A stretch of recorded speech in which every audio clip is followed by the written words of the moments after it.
तो हाँ भी मेरे प्यारे बच्चों, हो गया साइंस का एग्जाम, मच अवेटेड। रात भर नींद नहीं आई थी, बट उसके अकॉर्डिंग अगर देखा जाए तो सीबीएसई ने यहाँ राहत दे दी है तुम सबको।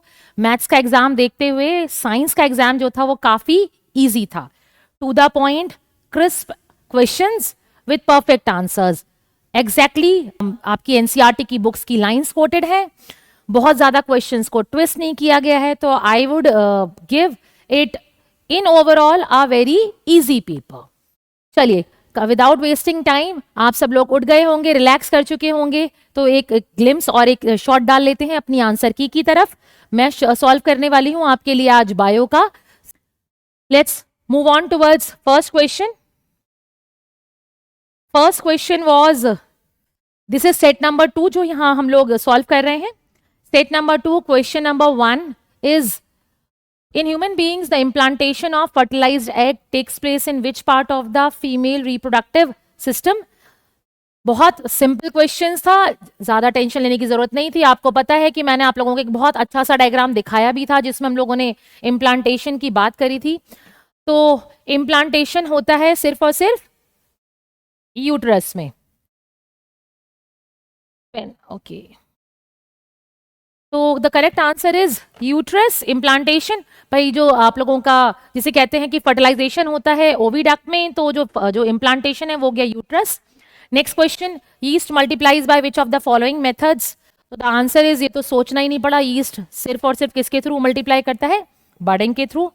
Next question is, identify the parts that controls the closing and opening of the stomatal pore in leaves of plant.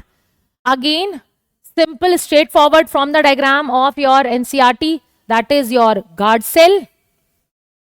Choose the equation of reaction that correctly represent anaerobic respiration in muscles. तो आप लोगों को बहुत अच्छे से पता है, आप सब लोगों ने ये जो रिएक्शन है वो अपने एक फ्लो चार्ट में बहुत अच्छे से प्रिपेयर किया होगा, राइट? उस फ्लो चार्ट में सिर्फ और सिर्फ अगर हम एनारोबिक देखें तो एनारोबिक तो यहाँ कई सारी दी हुई है, लेकिन अगर हम गौर करें कि पूछा गया है एनारोबिक रेस्पिरेशन इन मसल, तो मसल्स के लिए हमें पता है it has to be lactic acid. Lactic acid का फॉर्मेशन बहुत बहुत ज्यादा इंपॉर्टेंट है, तो ये जाता है lactic acid. Moving further,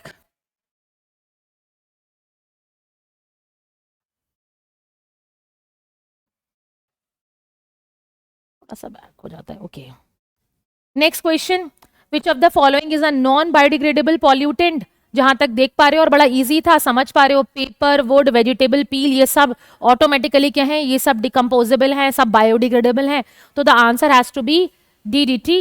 then next question, when a human egg is fertilised by a sperm having Y chromosome, the zygote has the following combination. बस इस क्वेश्चन में कहूंगी कि थोड़ा सा बस एक कहते हैं ना, एक छोटी सी इंफेसिस देने की जरूरत थी कि अगर आप लोगों ने ध्यान दिया हो कि यहाँ जाइगोट पूछा गया है, तो जाइगोट जब भी बात आएगा तो हम यहाँ पर ओवरऑल क्रोमोसोम्स की बात करेंगे, and the answer has to be 44 plus XY।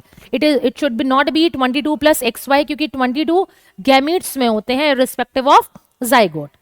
Then next question, the reasons for excessive generation of waste. ये थोड़ा सा हो सकता है कि यहां पर कंसिडरेशन आ जाए और बोर्ड की तरफ से आपको दो ऑप्शन मिल सकते हैं, but what I would rather say is use and throw policy, एक ये सबसे बड़ा कारण है। Then moving on, increased availability of packaged food, ये भी एक कारण है जनरेशन ऑफ वेस्ट का।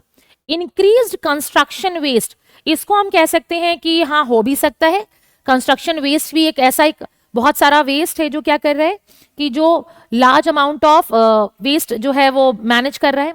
Non sorting of dry and wet waste, ये भी एक कारण है, लेकिन जिसे कहेंगे कि इंक्रीज अवेलेबिलिटी, अगर पैकेज फूड भी है, अगर हम उसकी पैकेजिंग की बात नहीं करें, हम नहीं कहें कि वो डायरेक्टली लीडिंग ऑन कर रहा है, तो what we can say is कि यहां जो ऑप्शन जाना चाहिए कि द रीजंस फॉर, तो आई शुड बेटर से कि ये first, second, third and fourth, all of these जाना चाहिए। Yes, all of them are correct. ठीक, मूविंग ऑन, बट हो सकता है कि बोर्ड की तरफ से कंसिडरेशन रखा जाए for your first, third and fourth, क्योंकि इस सेट में राइट जो increase availability of package food है उसको नंबर्स कम मिल सकते हैं। Then moving on with the next question, assertion and reason. जो बच्चों के लिए थोड़े से ट्रिकी रहते हैं, मैंने आपको at the time of your notes और जो रेगुलर क्लासेस भी बताया था कि जब भी आप लोग ऐसे कोई ऑप्शंस में कंफ्यूज हो तो better go with the right option A. तो अगर ध्यान से देखोगे तो जो 8th क्वेश्चन है, the peristaltic movement occurs all along the gut, तो सोचना नहीं पड़ेगा, ये बिल्कुल ठीक है। पेरिस्टालसिस का राइट जो मूवमेंट है वो गट के ऑल अलोंग होता है। उसके बाद जब बात करें रीजन की, तो the lining of the gut has muscles that contract rhythmically to push the food in a regulated manner, बिल्कुल ठीक है। ऊपर वाली बात भी ठीक है और नीचे वाली बात भी ठीक है। तो the answer has to be a, that assertion and reason both are correct and reason is the correct answer of assertion. Next is bacteria produced as a result of asexual reproduction would be similar, ये बात सही है। There would be only minor differences between the bacteria generated due to small inaccuracies in DNA replication. मैं कह सकती हूं कि ऊपर वाली बात सही है, नीचे वाली बात भी सही है, लेकिन अगर वहां ऊपर सिमिलैरिटी है तो नीचे वाली बात डिफरेंसेस की बात कर रही है और ये इसका राइट आंसर नहीं है। तो what we can see is कि B will be the better option, कि A and B both are correct, right, but B is not the correct answer of या reason of A. Next is your observe the given figure that identify the labelled parts P Q and R S. कई बार दिखाया गया था, कई बार लिखवाया गया था। P goes for receptors, P कौन से हैं यहाँ पर, ये हो जाते हैं रिसेप्टर्स, एनसीईआरटी की बुक का डायरेक्ट डायग्राम है। Q for your sensory neuron,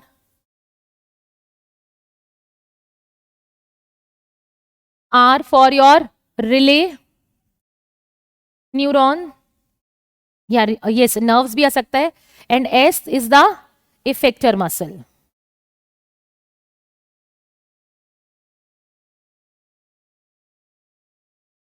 बिल्कुल डायरेक्ट है, एनसीईआरटी की बुक की लेबलिंग है, एज सच डायग्राम है, बस आपको सिर्फ और सिर्फ लेबल करना था, कई बार क्लास में भी बोला गया था।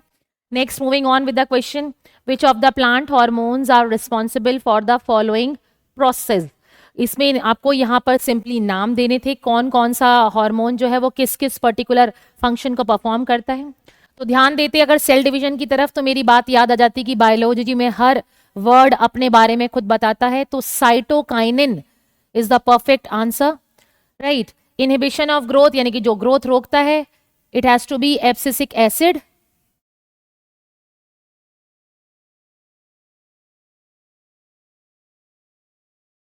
जिसे आप लोग ABA के नाम से भी जानते हैं। Next, detection of light is done by auxin and wilting of leaves will be going to gibberellin, ठीक। तो this would be the right answers. Then moving on to the next question. Briefly mention the steps in double circulation. कितनी बार बनवाते रहे, कितनी बार। मैं briefly mention the steps in double circulation through human heart. तो आप अगर आपको ध्यान हो, अगर किसी ने भी इस तरीके से लिखा होगा तो you will definitely get full marks. Left का राइट, राइट का लेफ्ट, तो दिस हैज टू बी, ये वाली साइड थी राइट, तो it has to be right atrium, then RV, then your pulmonary artery, then lungs, lungs के बाद pulmonary veins, from pulmonary veins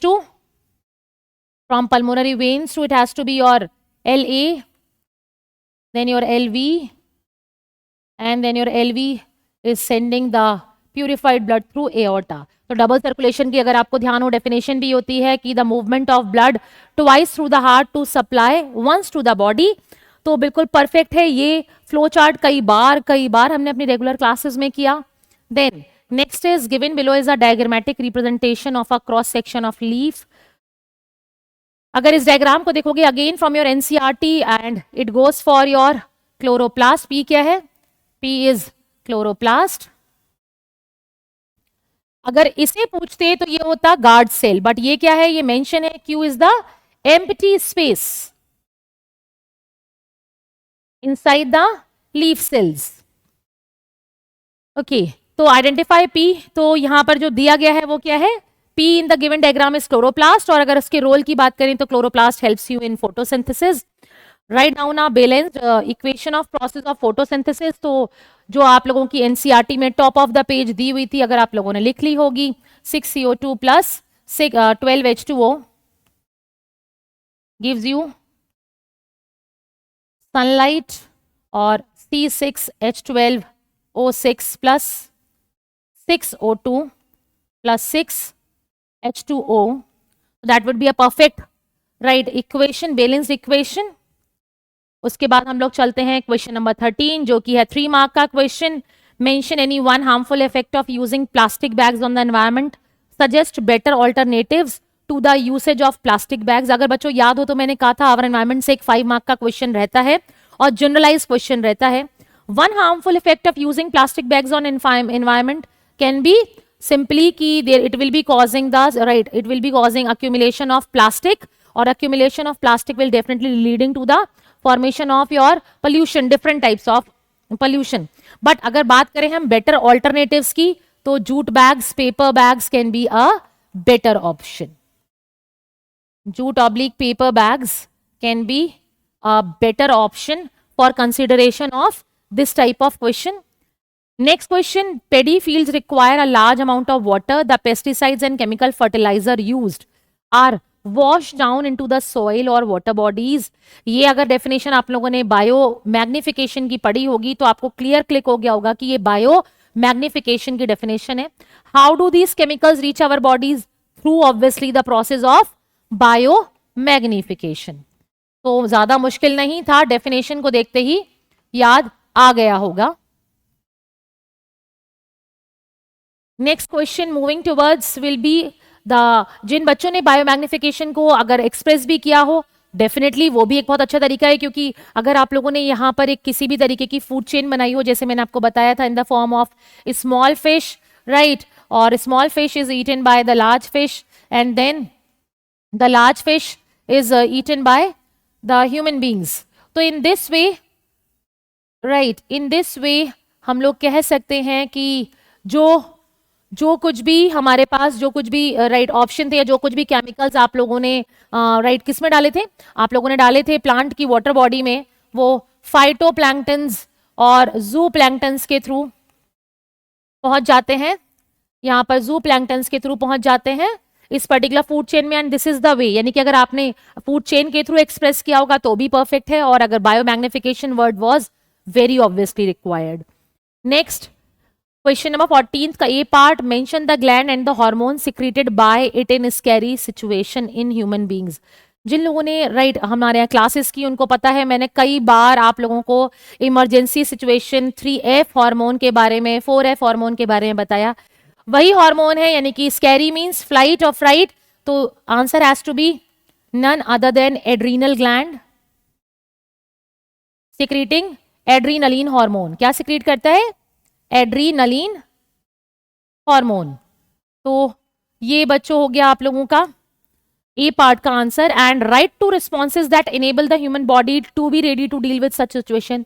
तो डर लगता है तो कई बार बताया है मैंने कि फ्राइट और फ्राइट जब स्कैरी सिचुएशन होती है तो हम लोग कहते हैं कि यहाँ पर हार्ट बीट इंक्रीज हो सकती है, हार्ट बीट इंक्रीजेज, उसके साथ साथ जो आपका ब्रीदिंग रेट है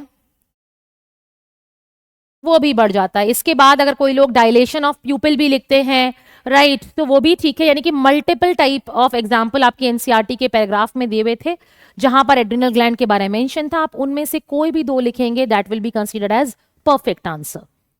moving further with towards the 15th question,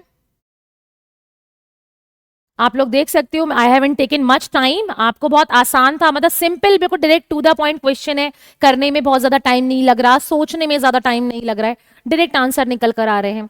kidneys help to regulate the volume of blood and various metabolites waste products in the body. जब इस क्वेश्चन को मैंने पढ़ा तो मुझे बिल्कुल याद आया कि क्यों बच्चे जब कहते थे कि अनुप्रिया मैम लाइफ प्रोसेस तो अपने यहाँ हमारे यहाँ महीने भर चलता है, तो हर एक निटी ग्रिटी छोटी छोटी चीजें आपको बहुत विस्तार से इलेबोरेटली इजीली हर उस फॉर्मेट में पढ़ाई गई थी ताकि आपको इस क्वेश्चन को करते वक्त दिमाग पर जोर बिल्कुल ना देना पड़े। Write the structure and function of Bowman's capsule, कितनी बार वो उलझाऊ डायग्राम बनाया था, तो यहाँ ये 1 मार्क का क्वेश्चन है, डीपली डिस्क्राइब नहीं करना था, सिर्फ और सिर्फ स्ट्रक्चर पूछा गया है, तो it is a double walled cup shaped structure. It is a double walled cup shaped structure and function of Bowman's capsule आपको पता ही है, ये अल्ट्रा फिल्ट्रेशन है. जिन बच्चों ने लिखा होगा कि इट फिल्टर्स सॉल्यूट्स या right salts present in the blood, वो भी ठीक है, लेकिन हाँ अल्ट्रा फिल्ट्रेशन वर्ड जो है वो की वर्ड है इस पर्टिकुलर आंसर का. नेक्स्ट क्वेश्चन, जो बच्चे क्लास के हैं उन्हें याद डेफिनेटली आ रहा होगा, रेगुलर बैच में मैंने कहा था कितनी बार, और ये बिल्कुल सेम एक लाइन से समझाया था कि although kidney filter a large amount about 180 litres of blood daily, but despite the fact still the excretion from the body is only about a litre और 2, यानी कि 180 लीटर जनरेट होने के बाद, या जिसे कहना चाहिए कि फिल्टर होने के बावजूद जो हम सिक्रीट करते हैं वो इट इज अ लीटर और 2. तो वाई आपको याद होगा, मैंने कहा था बिकॉज ये GFR है, ग्लोमेरुलर फिल्ट्रेशन रेट है, लेकिन एक्चुअली हमारी बॉडी क्या करती है, सेलेक्टिव रीअब्जॉर्प्शन करती है ना, इतना अमाउंट ऑफ वाटर हमारे पास होता ही नहीं है. तो सेलेक्टिव रीअब्जॉर्प्शन की वजह से क्या रहता है, हम उसको सब जो एक्स्ट्रा अमाउंट ऑफ वाटर था राइट उसको क्या करते हैं, सिर्फ उसी को एक्सक्रीट करते हैं. जितना वाटर हम लोग रीअब्जॉर्ब करते हैं वो या कर सकते हैं, बॉडी जो है किडनी जो है वो उसको रीअब्जॉर्ब कर लेती है. तो answer has to be selective reabsorption. Next, what is excretion? Wow question, एक बोनस था बिल्कुल. जिन बच्चों ने लिखा होगा excreting of waste substances from the body, वो भी करेक्ट. जिन बच्चों ने लिखा होगा biological process which removes the metabolic waste from the body, वो भी करेक्ट. यानी कि एक्सक्रीशन की simple definition. Why is it necessary? Because अगर एक्सक्रीशन नहीं होगा तो toxic waste is accumulated in the body. जो टॉक्सिक वेस्ट है दैट विल बी अक्यूमुलेटेड, और अगर राइट ये टॉक्सिक वेस्ट यस अक्यूमुलेट हो जाएगा बॉडी में तो क्या होगा, it will be very very harmful and sometimes it may be lethal also. So that was the perfect right answer. Next, C part, यहाँ एक ऑप्शन थे आपको 2 दिए हुए हैं. वैसे अगर देखा जाए तो सी वॉज मच बेटर क्वेश्चन, लेकिन जो स्टेट 2 सिमिलैरिटीज हैं इसमें आपको लंग्स और किडनीज की कोई सी भी 2 सिमिलैरिटीज आप लोग लिख सकते थे इसमें राइट. वेदर इट इज कि lungs right are completely right your filtering your air, और किडनीज में आप कह सकते हो कि वो फिल्टर करता है हमारा ब्लड. कोई सी भी 2 सिमिलैरिटी जो आपको लगती थी वो आसानी से लिख सकते थे. एक बात और, ये बिल्कुल डायरेक्ट एनसीईआरटी क्वेश्चन है, एनसीईआरटी में क्लियर कट मेंशन है कि state the similarities between lungs and kidneys. Moving further, बढ़िया सा question again from your reproduction. Sugarcane does not produce seeds, so name the process through which it will be able to reproduce. जोर देने की जरूरत ही नहीं है क्योंकि हमने प्लांट्स में कोई और तरीका पढ़ा ही नहीं, हमने वेजिटेटिव प्रोपगेशन पढ़ा है. हमने अपनी एनसीईआरटी में इत्मीनान से वेजिटेटिव प्रोपगेशन पढ़ा है, तो यहाँ answer it has to be vegetative propagation. List any 2 advantages of this method. कोई से भी 2 एडवांटेजेस, टाइम कंज्यूमिंग नहीं होता है राइट, इजीली अवेलेबिलिटी है यहाँ पर मटेरियल्स की. उसके बाद same type of genetic material या जेनेटिक कंडीशन इज रीस्टोर्ड. इसके साथ साथ लाइफ स्पैन भी कम रह जाता है. तो हम इस तरीके के जो भी आपको बेहतर एग्जाम्पल्स लगे उनमें से कोई भी 2 आप यहाँ लिख सकते थे. Why regeneration is not possible in all type of animal? Again a good question, because regenerative cells are not present in all the bodies of all the complicated या complex structured animals. यानी कि जो animals जैसे जैसे हम higher जाते हैं वहां पर हमारे पास जो structure है वो complicated या complex structure होता जाता है. तो उस कॉम्प्लेक्स स्ट्रक्चर में जरूरी नहीं कि हर एनिमल के पास क्या हो, रीजनरेटिव सेल्स पॉजिटिव हो, रीजनरेटिव सेल्स आर प्रेजेंट. तो जब ये जरूरी ही नहीं है तो regeneration is not at all possible in all type of animals. That was a good answer. Again next moving on with in an angiospermic flower fertilization is said to takes place when male gametes carried in the pollen tube fuses with the female gamete present in the embryo sac. जिन बच्चों को मेरी NCERT की underlines जो थी, जो important mark कराई थी, अगर वो पढ़ी होंगी तो आपको पता है कि मैंने बहुत ज्यादा एम्फेसिस दिया था कि पोस्ट फर्टिलाइजेशन चेंजेस पूछे जा सकते हैं. परफेक्ट क्वेश्चन, बढ़िया right, perfect question, perfectly nicely made. zygote will be converted into, you better know, it will be embryo, right? Ovule has to be converted into, ovule will be converted into seed, ovary into fruit, and sepal will going to wither off. Sepals जो है वो गिर जाएंगे. तो that was the right, that was the yes changes which will going to takes place in the structure of flower after post fertilization. Simple एक एक keyword लिखेंगे and you will get full marks. Now yes, last but not the least, that is germination. Define germination, जहां ये paragraph mention NCERT में, उसी के नीचे last line दी हुई है. Right, that is the right conversion या the growth of seed into seedling is called as germination. Simplified answer to a very perfect question.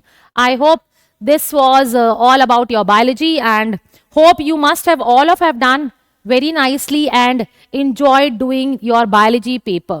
Looking forward to much good result this time. Thank you very much. That's all for today. तो hello everyone, तो आज हम science का हमारा paper discuss कर रहे हैं और जहाँ तक है ये सेट 1 है जो हम डिस्कस कर रहे हैं. ठीक है, तो वैसे तो बच्चों का फीडबैक हमने ले लिया है कि पेपर बच्चों का बहुत अच्छा गया था साइंस का. ठीक है भाई, तो आओ ज़रा देख लेते हैं इसमें अगर कुछ बच्चों को डाउट रहा होगा केमिस्ट्री में कुछ क्वेश्चंस के अंदर, तो वो हम देखते हैं कि उनको हम कैसे सॉल्व करेंगे. तो यहाँ पर हम पूरा पेपर मैं आपके सामने सॉल्व करके दिखाऊंगा, केमिस्ट्री वाला पोर्शन. ठीक है भाई, तो देखो बच्चों ध्यान से, है ना भाई. तो पहला क्वेश्चन बहुत ही ईजी है. तो बच्चों पहला यहाँ पे रेड चूज कर लेते हैं हम. ठीक है, हाँ, ताकि आप लोगों को भी ठीक से दिखे. तो which of the following set of compound does not belongs to the same homologous series. कौन कौन सेम होमोलोगस सीरीज को बिलोंग नहीं करते, तो जो सेम जनरल फॉर्मूला शेयर नहीं करते. तो यहाँ पर देखो CH4 एंड C4H10, ये मीथेन है, ये ब्यूटेन है, दोनों एल्केन है ना. तो ये तो सेम होमोलोगस के मेंबर हैं. C3H8 एंड C5H12, ये हमारा प्रोपेन है, ये हमारा पेंटेन है, ये भी सेम होमोलोगस है. C2H6 एंड C3H8, ये क्या है, C2H6 हमारा हो गया क्या, ये हो गया हमारा एल्केन, है ना, ये इथेन है. और ये देखो C3H8 हमारा प्रोपेन है, तो ये भी है. ठीक है, अच्छा अब आओ C4H8 एंड C5H12. हाँ, तो ये देखो C4H8 है ब्यूटीन, तो ब्यूटीन हमारा है एल्कीन, तो ये बिलोंग करता है एल्कीन से. ठीक है, और C5H12 जो है ये है हमारा पेंटेन, तो ऑब्वियसली एक एल्केन से बिलोंग कर रहा है, दूसरा एल्कीन से बिलोंग कर रहा है, तो यही आंसर हो गया. ठीक है, तो ऑप्शन डी हमारा will be the right answer. ठीक है, अब आओ अगला. विच of the following is not an amphoteric oxide. तो सोडियम ऑक्साइड बेसिक ऑक्साइड होता है, पोटेशियम ऑक्साइड बेसिक ऑक्साइड होता है, कार्बन डाइऑक्साइड एसिडिक ऑक्साइड होता है, एल्युमिनियम ऑक्साइड जो होता है वो हमारा एम्फोटेरिक होता है नेचर के अंदर. ठीक है भाई, ये हमारा एम्फोटेरिक होता है. आगे चलते हैं भाई. तो क्या है, ये एक डायग्राम हमको दिया हुआ है. ठीक है भाई, और इसमें कह रहा है कि इफ एसिटिक एसिड, डायग्राम पूरा ये एनसीईआरटी का सवाल उठा लिया. ठीक है, if acetic acid of the same concentration is taken in the place of dilute sulphuric acid, अगर डाइल्यूट सल्फ्यूरिक एसिड की जगह हम यहाँ पर एसिडिक एसिड का इस्तेमाल करें तो क्या देखने को मिलेगा, है क्या यहाँ पर ये है कि यहाँ पर जिंक ग्रैन्यूल्स को लिया गया है और यहाँ पर सल्फ्यूरिक एसिड को लिया गया. तो हमें पता है बच्चों का क्या होता है कि जिंक को अगर हम H2SO4 से रिएक्शन कराएं, ठीक है, ये क्या हो रहा है. ठीक है, चलिए खैर एक मिनट मैं यहाँ आ जाता हूँ. ठीक है, तो जिंक को अगर हम H2SO4 से रिएक्शन कराते हैं तो यहाँ पर हमें रिएक्शन में पता है कि क्या होगा कि यहाँ पे हाइड्रोजन को डिस्प्लेस कर दिया जाता है और यहाँ पे जिंक सल्फेट और हाइड्रोजन गैस इवॉल्व होती है. यहाँ पे पिक्चर में दे भी रखा है कि हाइड्रोजन के यहाँ पे बबल्स उठ रहे हैं, लेकिन कह रहा है कि यहाँ पर हम इस्तेमाल करेंगे एसिटिक एसिड को. तो बेटा एसिटिक एसिड को अगर हम यहाँ पे इस्तेमाल कर लें at the place of H2SO4 तो क्या होगा. तो बच्चों एक बात समझ लो, एसिटिक एसिड एक वीक एसिड होता है ना, ये एक वीक एसिड होता है. और जो वीक एसिड होते हैं हमने साफ साफ पढ़ा है कि वो आयोनाइज कैसे होते हैं, वो पार्शियली आयोनाइज होते हैं. अब पार्शियली आयोनाइज होंगे तो जाहिर सी बात है जिंक इसको डिस्प्लेस तो कर देगा, यहाँ पे हमारा सॉल्ट तो फिर भी बनेगा, लेकिन जो हाइड्रोजन गैस है वो उतने अमाउंट में रिलीज नहीं होगी जितना यहाँ पर है, क्योंकि भाई आयनाइजेशन नहीं हो रहा है ना उतना, एसिड आयोनाइज ही नहीं कर पा रहा है उतना. तो यहाँ पर क्या होगा भाई, ठीक है, यहाँ पर क्या होगा, कौन सा ऑप्शन हमारा सही होना चाहिए. ठीक है, क्या कह रहा है, same amount of hydrogen gas will be evolve, बिल्कुल भी नहीं, hydrogen gas will not be evolve, ऐसा नहीं है भाई. जिंक जो है हाइड्रोजन को डिस्प्लेस करेगा ही. ठीक है, the amount of hydrogen gas evolve is very less, यही सही है. ठीक है भाई, यही सही है। In place of H2 gas O2 gas will be, मतलब इवॉल्व, सवाल ही नहीं होता ऐसा। ठीक है, चलिए खैर आगे आइए। अगला है the volume ratio of hydrogen and oxygen gas liberated during the electrolysis of water। तो इलेक्ट्रोलाइटिक डीकम्पोजिशन ऑफ वाटर को याद करते हैं हम, ठीक है। तो ये देखो, जब वाटर में से हमने इलेक्ट्रिसिटी पास करी, तो इलेक्ट्रिसिटी पास करके हमको क्या मिलता है भाई, यहाँ पर 2H2 प्लस O2, यही तो मिलता है ना भाई। बैलेंस्ड केमिकल इक्वेशन तो यही होती है वाटर की डीकम्पोजिशन की। अब देखो भाई, हाइड्रोजन यहां पे मिला हमको 2 मोल, है ना। ऑक्सीजन यहां हमको मिला 1 मोल, है ना भाई। तो यहां पर रेशियो क्या बनता है हाइड्रोजन एंड ऑक्सीजन का? हाइड्रोजन एंड ऑक्सीजन का रेशियो क्या बनता है भाई? 2:1, 2:1। ठीक है भाई, देख लिया। चलिए फिर आगे नेक्स्ट चलते हैं। नेक्स्ट है भाई हमारा, study the following table and select the correct option. देखो बच्चों, ये चीज मैंने आपको करा के भेजी थी न्यूट्रलाइजेशन रिएक्शन के अंदर, है ना भाई। मैंने आपको बताया था कि हर बार जो सॉल्ट होता है वो न्यूट्रल हो ऐसा जरूरी नहीं होता, है ना भाई। हाँ, वही चीज देखो इसके अंदर आ गई। अब हमसे क्या कह रहा है, इसमें हमें करेक्ट ऑप्शन बताना है। NaCl दे रखा है, सॉल्ट है हमारा, कह रहा है इसको बनाने के लिए एसिड हम यूज करेंगे HCl और बेस यूज करेंगे NaOH, बिल्कुल सही बात है। और सॉल्ट हमारा बेसिक बनेगा, नहीं नहीं नहीं, ये चीज गलत है, क्योंकि NaCl हमारा एक न्यूट्रल सॉल्ट होता है। ठीक है भाई, ये न्यूट्रल सॉल्ट होता है। अब आगे देखिए, Na2CO3 सोडियम कार्बोनेट, ठीक है भाई, इसको बनाने के लिए हम कार्बोनिक एसिड का यूज करेंगे।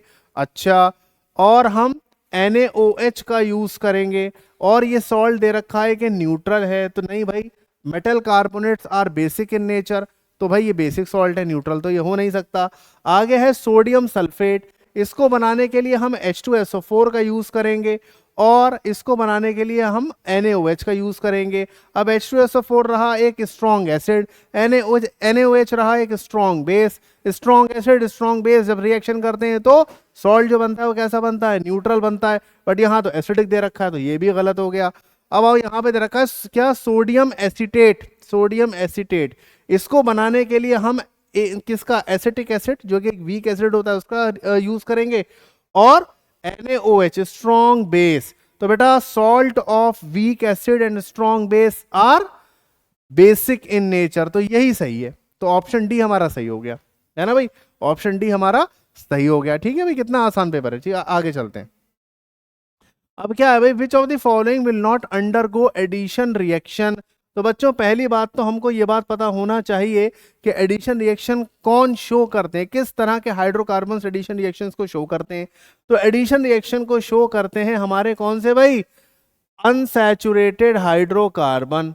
कौन शो करते हैं, अनसैचुरेटेड हाइड्रोकार्बन हमारे एडिशन रिएक्शन को शो करते हैं। ठीक है भाई, अब देखो यहाँ पर देखो हमें करना क्या है, सिर्फ यहाँ पे हमें अनसैचुरेटेड हाइड्रो, अच्छा विल नॉट शो, ओहो, विल नॉट अंडरगो लिखा हुआ है, कौन एडिशन रिएक्शन को शो नहीं करेगा, मतलब हमको यहाँ पर सैचुरेटेड हाइड्रोकार्बन को फाइंड आउट करना पड़ेगा। तो देखो C4H8 ये तो हमारा ब्यूटीन है, तो ये तो हमारा अनसैचुरेटेड है, तो ये तो शो कर जाएगा। ठीक है भाई, C2H2 हमारा एल्काइन है तो ऑब्वियसली अनसैचुरेटेड है, तो एडिशन रिएक्शन ये भी शो करेगा। ठीक है भाई, अब आओ C2H4, ये हमारा इथीन है तो ये भी शो करेगा। लेकिन अगर हम बात करें C3H8 की, तो ये हमारा प्रोपेन है, और प्रोपेन बेटा एल्केन्स होते हैं, एल्केन सब्स्टिट्यूशन रिएक्शन शो करते हैं, एडिशन रिएक्शन शो नहीं करते। तो ऑब्वियसली इसमें ऑप्शन हमारा क्या हो गया, ऑप्शन नंबर सी हमारा will be the correct answer. आगे आओ, आगे क्या है भाई, एक सेकेंड, हाँ, on reaction with dilute HCl which of the following pair of metal will evolve hydrogen gas. कौन डाइल्यूट HCl के साथ रिएक्शन करके हाइड्रोजन गैस को इवॉल्व करेगा। तो बच्चों, पहले एक बात मुझे बताओ कि हाइड्रोजन गैस को इवॉल्व करने के लिए मेटल की कंडीशन क्या होना चाहिए, कि मेटल जो है should be more reactive, metal should be more reactive then hydrogen. ठीक है, हाइड्रोजन के ऊपर आना चाहिए रिएक्टिविटी सीरीज के अंदर। अब मुझे बताओ, दोनों को बताना है, जिंक तो यहां पर कर देगा डिस्प्लेस, लेकिन कॉपर तो हाइड्रोजन से नीचे आता है, ये तो नहीं कर पाएगा। आगे आओ, copper and iron, again iron कर देगा, कॉपर फिर भी नहीं कर पाएगा। सिल्वर एंड मैग्नीशियम, तो मैग्नीशियम कर देगा लेकिन सिल्वर नहीं कर पाएगा। लेकिन मैग्नीशियम एंड एल्यूमिनियम, तो ये दोनों ही, मैग्नीशियम भी हाइड्रोजन को डिस्प्लेस कर देगा और एल्यूमिनियम भी हाइड्रोजन को डिस्प्लेस कर देगा। तो सही आंसर क्या होगा इसका? सही आंसर होगा इसका ऑप्शन नंबर डी। ठीक है, आगे आइए, आगे है भाई, आगे अपना ये एसर्शन रीजनिंग आ चुका है। ठीक है भाई, चलिए पहले आइए देख लेते हैं एसर्शन। तो पहला है रिएक्शन ऑफ क्विकलाइम, क्विकलाइम का फॉर्मूला पता है ना बच्चों, कैल्शियम ऑक्साइड। ठीक है, उसके बाद क्या होता है, with water is an exothermic reaction, बिल्कुल सही बात है भाई, है ना, कि क्विकलाइम की रिएक्शन, जब हम क्विकलाइम को वाटर में डिसॉल्व करते हैं कैल्शियम हाइड्रोक्साइड बनता है, स्लेट लाइम बनता है, और ये रिएक्शन एक्सोथर्मिक होती है, अच्छी खासी एक्सोथर्मिक होती है रिएक्शन में। रीजन क्या है, क्यों है? A large amount of heat is evolved on the reaction of quicklime and water, बिल्कुल सही बात है भाई, एक्सोथर्मिक रिएक्शन हम किसको कहते हैं? इसके अंदर हीट एनर्जी रिलीज होती है ना। तो इसके अंदर असर्शन एंड रीजन दोनों ही सही हैं, और रीजन जो है is the correct explanation of assertion, है ना। तो उसी हिसाब से अपना आंसर आप इसके अंदर देख लेना। आ गया हो बच्चों question number 25, how is a universal indicator obtained. तो बच्चों देखो, यूनिवर्सल इंडिकेटर हम कैसे ओब्टेन करते हैं? बेसिकली यूनिवर्सल इंडिकेटर क्या होता है? Universal indicator are the mixture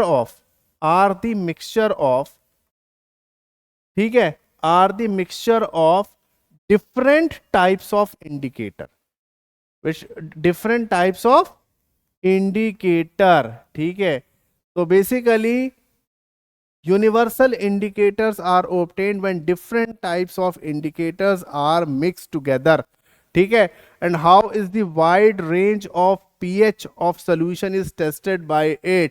तो वाइड रेंज ऑफ pH बेटा 0 से 14 तक हम इससे मेजर कर सकते हैं। डिफरेंट कलर आएगा इसके अंदर, पूरा चार्ट दे रखा है एनसीईआरटी के अंदर, है ना। हाँ, तो 0 से 14 तक हम इसको मेजर कर सकते हैं। आगे देखो भाई, आगे क्या है, What happen when calcium carbonate is heated. ये रिएक्शन कितनी बार हमने पढ़ी है ना भाई। तो बच्चों, कैल्शियम कार्बोनेट को जब हम हीट करते हैं, तो कैल्शियम कार्बोनेट को हीट करते हैं तो क्या मिलता है हमको? Calcium oxide and carbon dioxide gas हमारी इवॉल्व होती है इसके अंदर, है ना भाई। तो ये बात हमको पता है। अच्छा, silver bromide is expose to sunlight, तो सिल्वर के जितने भी कंपाउंड्स होते हैं वो लाइट सेंसिटिव होते हैं ना। तो यहाँ पर AgBr जो है, इसको हम सनलाइट के प्रेजेंस में हीट करेंगे तो ये हमारा टूट जाएगा किसमें? Ag+Br2 के अंदर। ठीक है भाई, आगे क्या है, lead is added to copper second chloride. ठीक है भाई, तो यहाँ पर देखो, लेड को हमने ऐड किया है किसके अंदर? कॉपर सेकंड, यानी कि CuCl2 के अंदर। तो देखो क्या होगा, lead is more reactive than copper, तो लेड क्या करेगा? कॉपर को डिस्प्लेस करेगा, तो reaction will be PbCl2 and copper हमारा रिएक्शन से आउट हो जाएगा। ठीक है भाई, तो ये चीजें हमने लिख दी, है ना। इसमें आप लिख भी सकते हो, टाइम है आपके पास, कि lead is more reactive than copper, then lead displaces the copper from its solution. अब आओ, अगला क्वेश्चन क्या है कि write the balanced chemical equation of the reaction involve in the support your answer. ठीक है भाई, तो इसमें बैलेंस केमिकल इक्वेशन हमको लिख के आनी है। अच्छा, ये इसी का पार्ट है आई गेस, हाँ, तो वो हमने लिख दिया, रिएक्शन को बैलेंस कर लेना, है ना। चलिए अब आओ, क्वेश्चन नंबर 27 क्या कहता है, give the chemical name and formula of plaster of Paris. बहुत आसान है, प्लास्टर ऑफ पेरिस का केमिकल नेम क्या होता है? मैंने बताया था कैल्शियम सल्फेट हेमी हाइड्रेट, और इसका फॉर्मूला भी हमको पता है। इसका फॉर्मूला क्या होता है? CaSO4.12H2O। ठीक है भाई, चलिए, तो फॉर्मूला पता है अपने को। Right the chemical equation of its preparation. मैंने बताया था इसको हम जिप्सम से हीट करके बनाते हैं, तो जिप्सम हमारा होता है कैल्शियम सल्फेट डाइहाइड्रेट, और जब इसको हम हीट करते हैं तो ये अपना इतना वाटर ऑफ क्रिस्टलाइजेशन लूज कर देता है, और ये बना लेता है हमारा कैल्शियम सल्फेट हेमीहाइड्रेट, जिसको हम POP कहते हैं, है ना। डायरेक्ट इक्वेशन आपसे पूछी गई है इसके अंदर, सब बच्चों को पता होगी। ठीक है भाई, है ना। ये आ गया याद। Give any two of its uses. बहुत सिंपल है बेटा, इसको टॉयज बनाने में यूज करते हैं, फॉल सीलिंग में यूज करते हैं, फ्रैक्चर्ड बोन्स को मतलब उनको सही प्रॉपर मतलब सही लोकेशन पे जोड़ने के लिए यूज करते हैं, है ना भाई। तो ये सारे as a fire proof material काम इसको लेते हैं काम में। तो बहुत सारे यूज है, लिखवा रखे हैं। चॉइस में एक और क्वेश्चन भी दे रखा है, name the acid present in ant acid. बहुत आसान क्वेश्चन है, it's methanoic acid, it's methanoic acid, है ना भाई। अब क्या कह रहा है कि गिव रीजन, गिव रीजन, क्या रीजन देना है भाई, क्या है कि while diluting an acid it is recommended that the acid should be added to water, है ना। ये मैंने बताया था कि वाटर को उठा के कभी भी हम एसिड में नहीं डालते, हमेशा हम एसिड को ड्रॉप बाय ड्रॉप हम वाटर के अंदर डालते हैं। ऐसा इसलिए होता है because the reaction between the water and acid will be highly exothermic and acid may splash on your face। Acid आपके फेस पे आ सकता है, इतनी ज्यादा हीट एनर्जी इस रिएक्शन में इवॉल्व हो जाती है। अब क्या कह रहा है, baking soda is use as an anti acid, इसका भी रीजन देना है। तो भाई देखो यहां पर क्या होता है कि बेकिंग सोडा जो होता है NaHCO3, है ना। तो बेकिंग सोडा जो होता है it's a metal carbonate, it's a metal carbonate, so it is a mild base, ठीक है। या फिर इट इज, हम ये भी कह सकते हैं it is alkaline in nature, it is alkaline in nature. अब ये नेचर में एल्कलाइन होता है तो it neutralises the excess acid produced in our stomach. जो हमारे स्टमक में जो एक्सेस एसिड बन गया है उसको ये न्यूट्रलाइज कर देता है, ठीक है भाई। चलिए फिर इसीलिए हम इसको यूज करते हैं। आगे चलिए, अगला क्वेश्चन क्या है, 28 question number, alcohol forms a homologous series, ठीक है भाई। हाँ, विद जनरल फॉर्मूला दिस, है ना, जनरल फॉर्मूला पता है अपने को अल्कोहल का, and OH group as a functional group, ethanol is commonly called alcohol, है ना। जब भी हमें कोई अल्कोहल का एग्जाम्पल देना होता है तो हम इथेनॉल का देते हैं।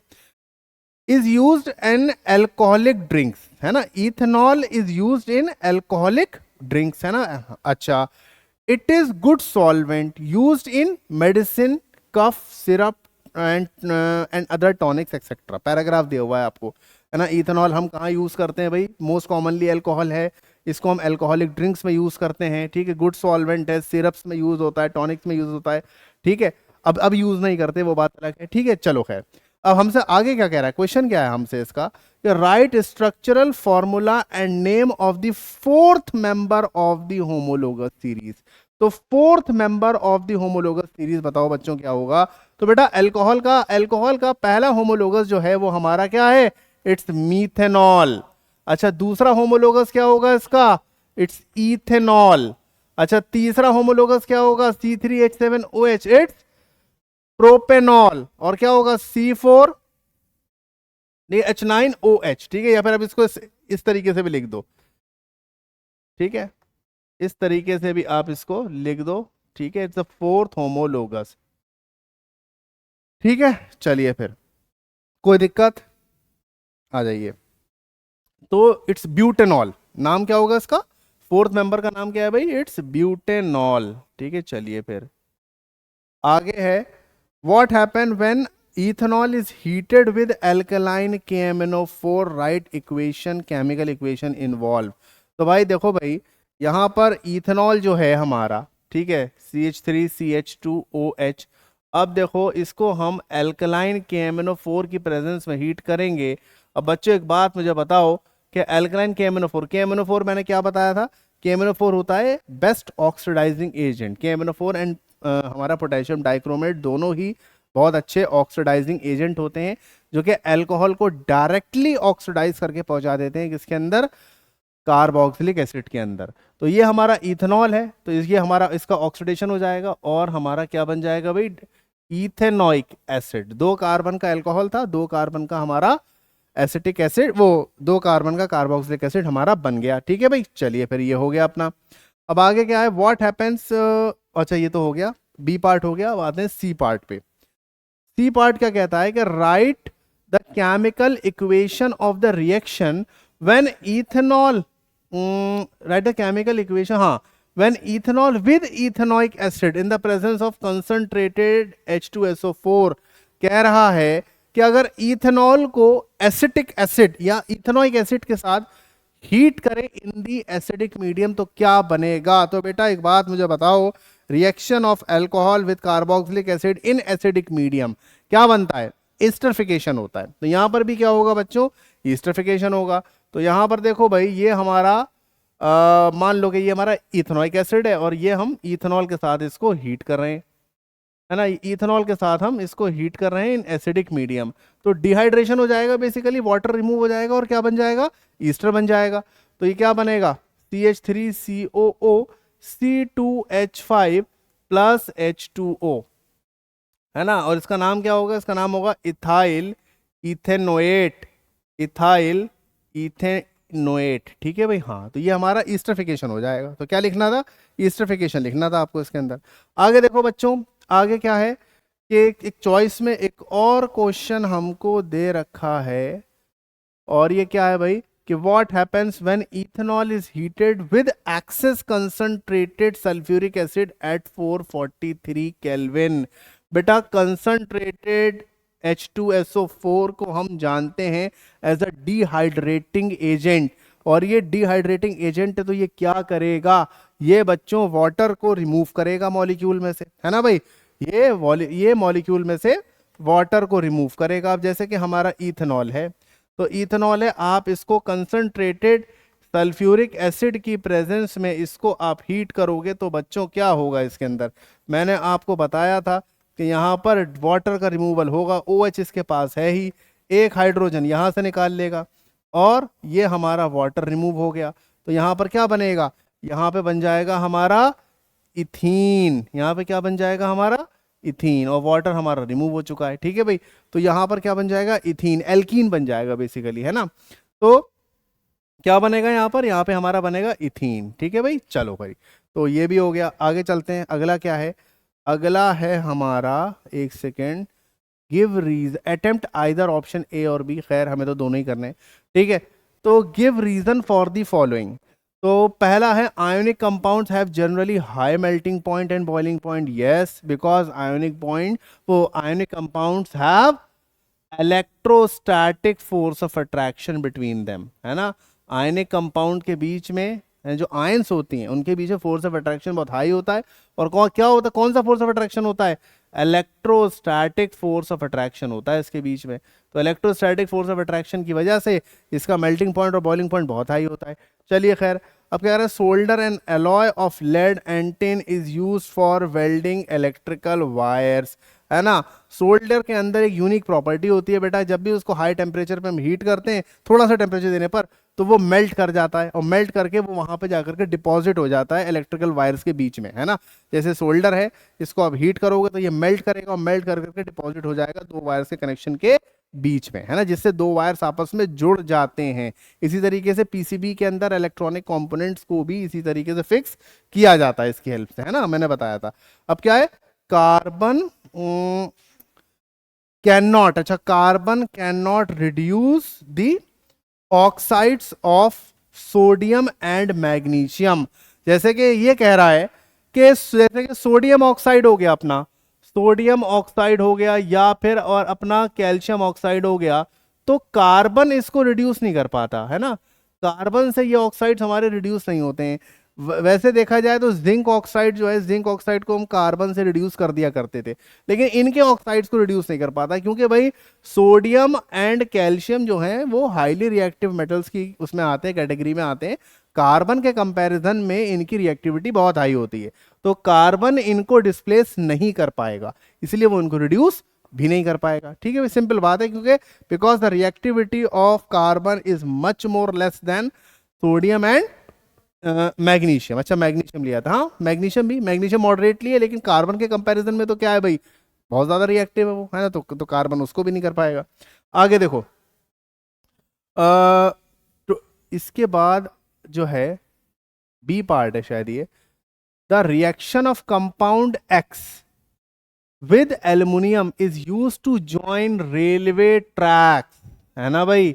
बेटा railway tracks, join railway tracks में कौन सी रिएक्शन काम आती है, रेलवे मतलब ट्रैक्स को आपस में ज्वाइन करने के लिए, बच्चों को नाम याद है इसका, थर्माइट रिएक्शन, है ना। कौन सी रिएक्शन काम आती है, थर्माइट रिएक्शन। अब कह रहा है कंपाउंड है जिसको एक्स के साथ, मतलब कोई कंपाउंड है एक्स जिसको एल्युमिनियम के साथ हमने रिएक्शन कराया है। अब कह रहा है आइडेंटिफाई एक्स, तो थर्माइट रिएक्शन हमें पता है कि क्या होती है है ना। हम यहाँ पर क्या करते हैं, एल्युमिनियम को रिएक्शन कराते हैं Fe2O3 से, जिससे क्या होता है कि एल्युमिनियम ऑक्साइड Al2O3 बनता है और आयरन हमारा डिस्प्लेस हो जाता है। यही तो होती है थर्माइट रिएक्शन। तो एल्युमिनियम के साथ किसको हीट करते हैं, हम इसको हीट करते हैं, तो Fe2O3 will be the compound x हमारा, है ना भाई। अच्छा तो ये तो हमको मिल गया।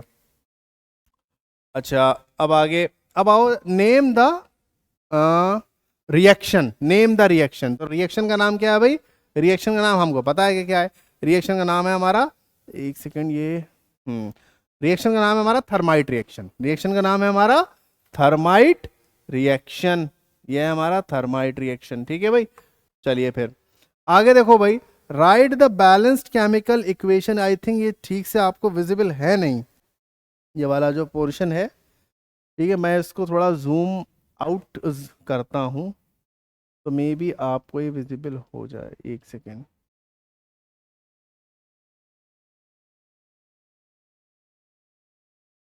तो देखिएगा,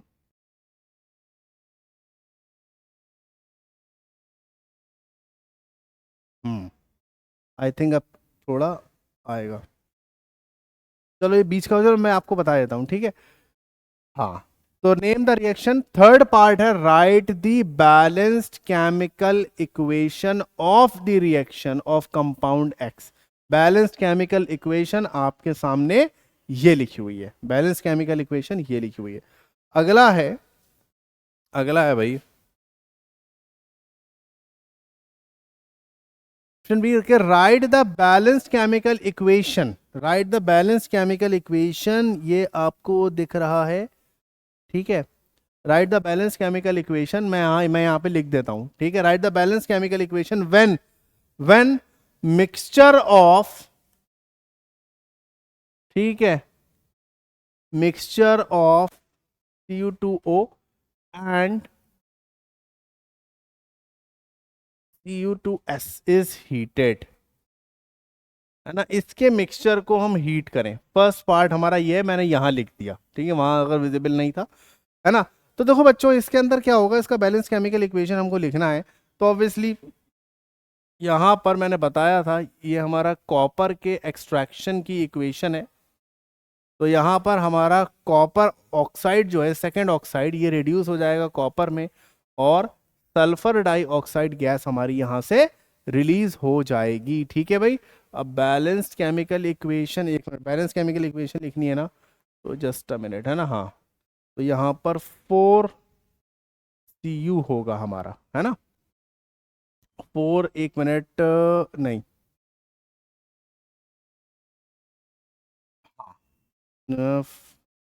5 6, हाँ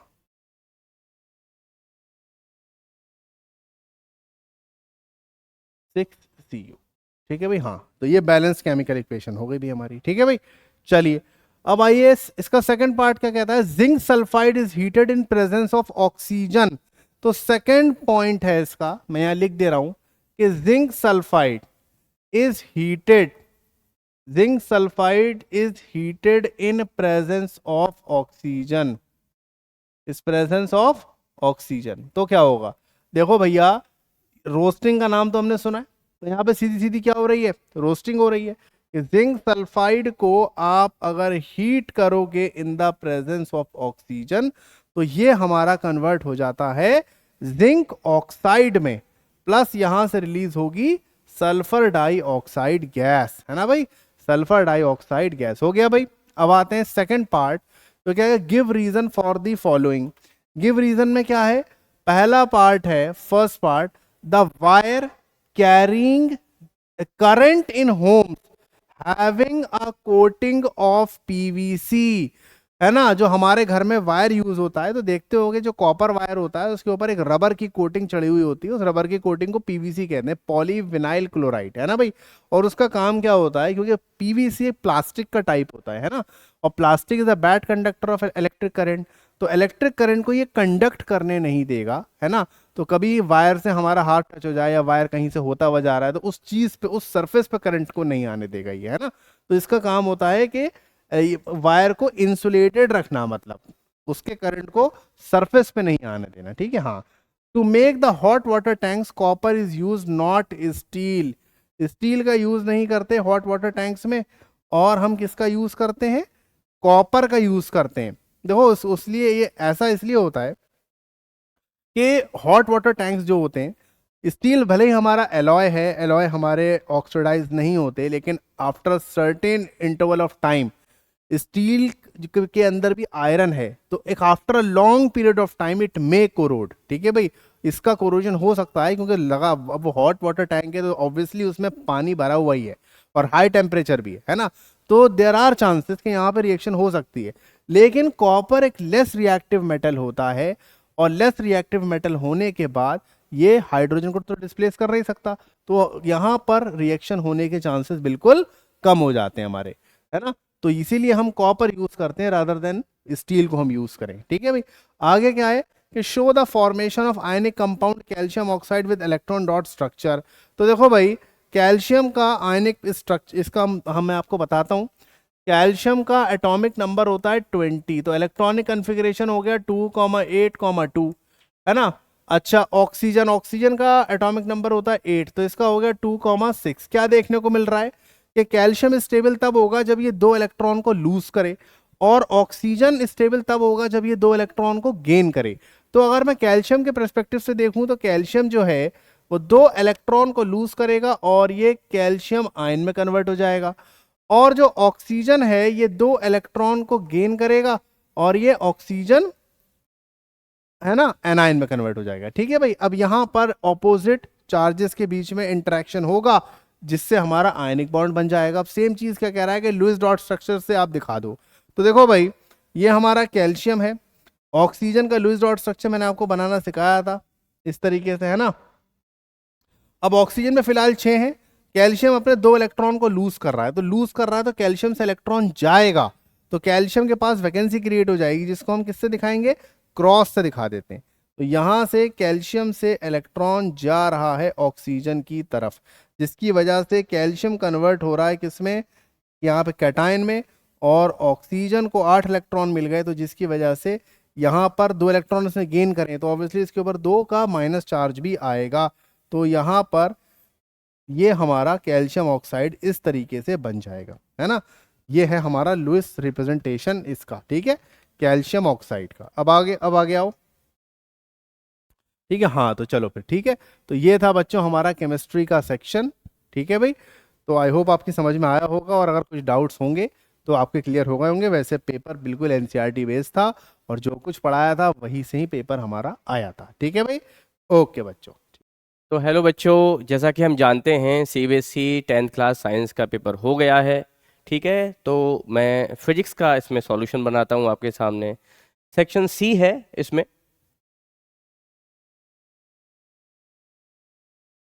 ठीक है।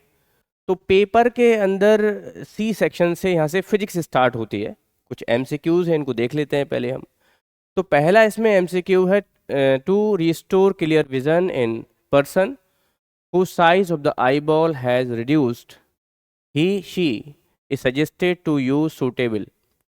इसमें ऑप्शन गिवन है आपके लिए, converging lens, diverging lens, bifocal lens, cylindrical lens. Actually ये जो प्रॉब्लम है वो हाइपरमेट्रोपिया की प्रॉब्लम है। हाइपरमेट्रोपिया में क्या होता है कि लेंस, आई लेंस की जो पावर है वो कम हो जाती है, ठीक है। उसकी वजह से आई लेंस की पावर कम हो जाती है और जो आई बॉल है वो शॉर्ट हो जाती है, उसकी वजह से जो इमेज है वो रेटिना के थोड़ा आगे जाके बनती है, ठीक है। तो हम क्या करेंगे इसमें कि दोबारा से उस पावर को रिस्टोर करने के लिए, क्योंकि आई लेंस की पावर कम हुई है, तो हम उसी के जैसा, और आई लेंस कैसा होता है, कॉन्वेक्स, तो हम एक कॉन्वेक्स लेंस का यूज़ करते हैं ताकि उसकी पावर बढ़ जाए। तो यहाँ पर जो सही अपना आंसर बनेगा वो आंसर होगा आपका कन्वर्जिंग लेंस, ठीक है। प्रॉब्लम कौन सी है ये, हाइपरमेट्रोपिया, हाइपरमेट्रोपिया, ठीक है।